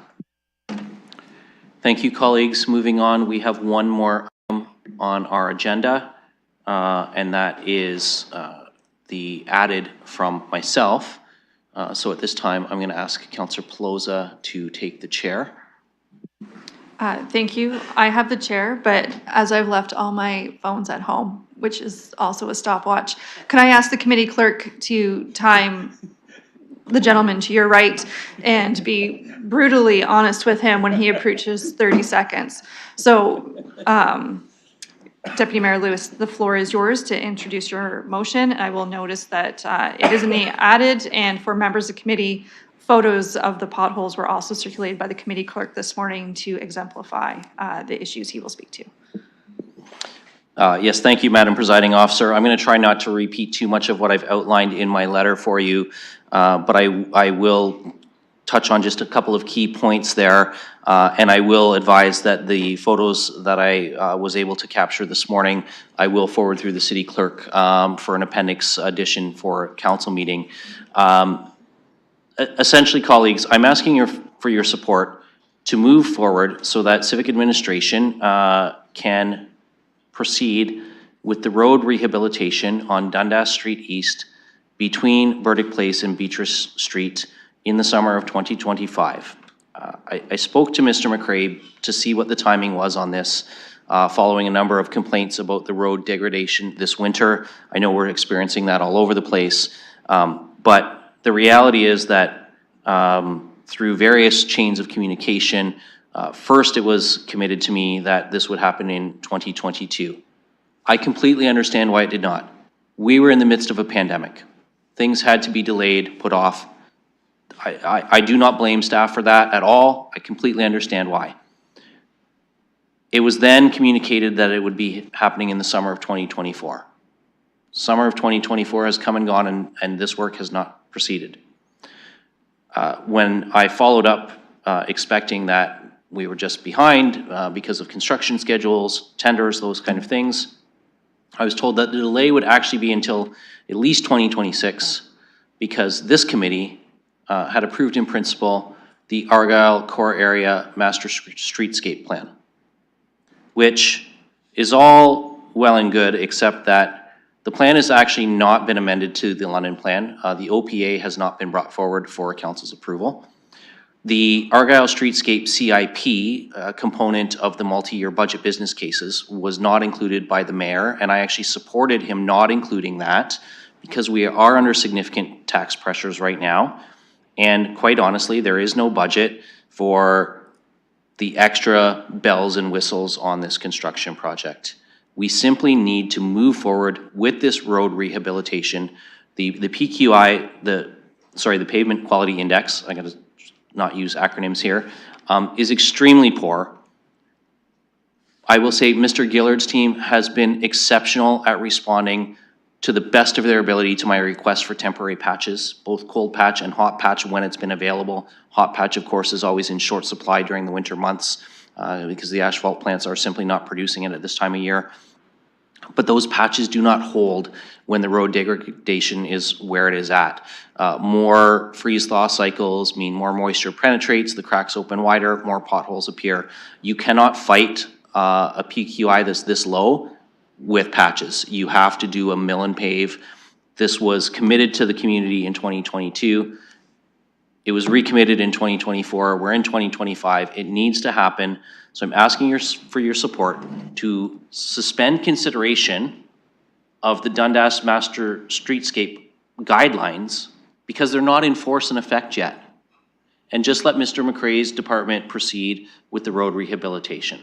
So my motion is that Civic Administration be directed to suspend any further considerations of the Dundas Streetscape Master Plan for the Argyle Core Area with regard to the immediate need for road rehabilitation in 2025 of Dundas Street between Burdick Place and Beatrice Street due to extremely poor pavement conditions and proceed with the rehabilitation planned prior to this plan. It being noted that the funding for the Streetscape Master Plan CIP was not included in the MYB annual updates, and further noted that reducing costs on capital projects right now is actually consistent with the strong mayor direction to Civic Administration to bring forward options to keep our budget rate of under 5% for 2026. So I hope I have a seconder for that. And I believe Councillor Hillier is seconding that to your right. I need to see a hand, Councillor Hillier. Thank you. It is true. Yeah, you're just hanging out to my left. Okay, so it's moved and seconded. It's on the floor. The councillor has used up how much time? 4 minutes and 13 seconds. Okay, yeah, I'm watching you. So it's moved and seconded on the floor, looking to committee members to see if there's any questions or comments. I will also acknowledge visiting councillors. Councillor McAllister. Thank you, and through you, presiding officer.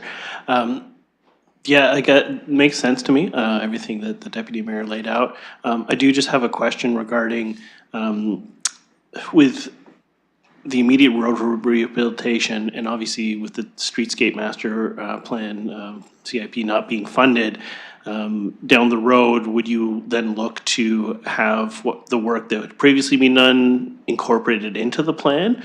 Or would we kind of be in one of those situations where we have to backtrack and work would be done twice? So just kind of looking timeline-wise, what the deputy mayor down the road would be looking for.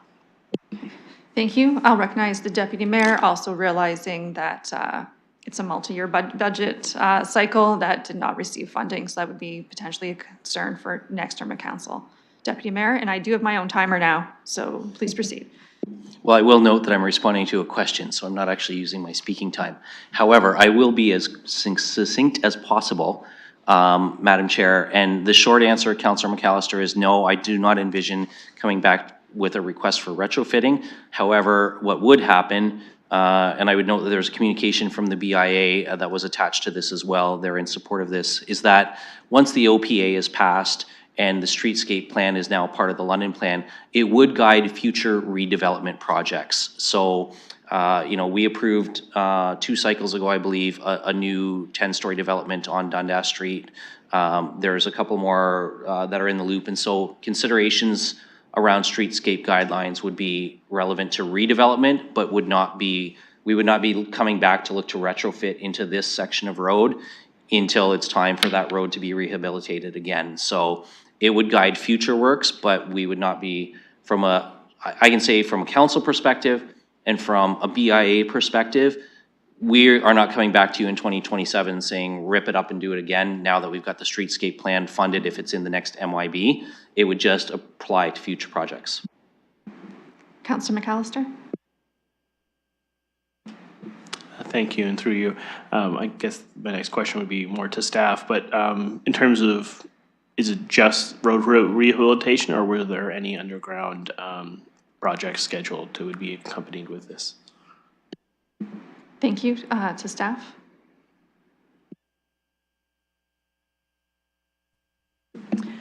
Through the presiding officer, we don't have that information, but we could have it available for council. Sorry. Oh, hello, Mr. McRae. Go ahead. Yeah. You're welcome, Madam Chair. So I think if I understood the question, it was, are there any other projects potentially influenced by this? Essentially, yes, and making sure that as you do the road rehabilitation, it wouldn't have actually included underground road work too, that we would accidentally miss if we did this work now. Yes, the project under consideration right now is road renewal without underground servicing, so that would proceed with without any additional streetscape measures. Thank you. Councillor McAllister. Thank you, and through you. Yeah, just anytime we don't have to duplicate and do it twice, it's always appreciated, but understanding that obviously the road is the primary concern here. And, you know, recognizing the delays too, I think is a big driver for the deputy mayor, so I can understand that. So I'd be supportive of this at council as well. Thank you. Looking for other questions or comments from committee members or visiting councilors? Deputy Mayor Lewis. Thank you, Madam Presiding Officer. I'll just share with Councillor McAllister. I got a great little map that Ms. Ramlou provided me about where the underground stuff is in this area.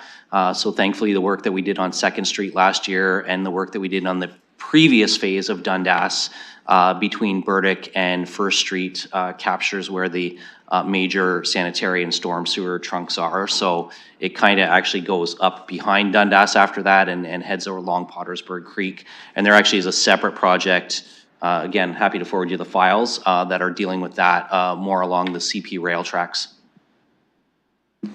Thank you. That concludes your time with 7 seconds remaining.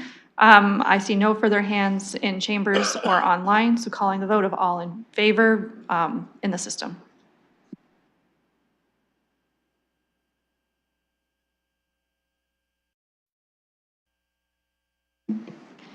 Closing the vote, the motion carries 4-0. Thank you. I'll return chair to Deputy Mayor Lewis. Thank you, colleagues. That concludes our agenda for today. The only thing we have left is adjournment. So while we weren't quite as efficient as Councillor Lehman's last meeting, in his absence, I'll note that we got through a lot more items than he did in his last meeting, and I'll look for a motion to adjourn. And I see that from Councillor Hillier, seconded by Councillor Cuddy, and by hand, all those in favor.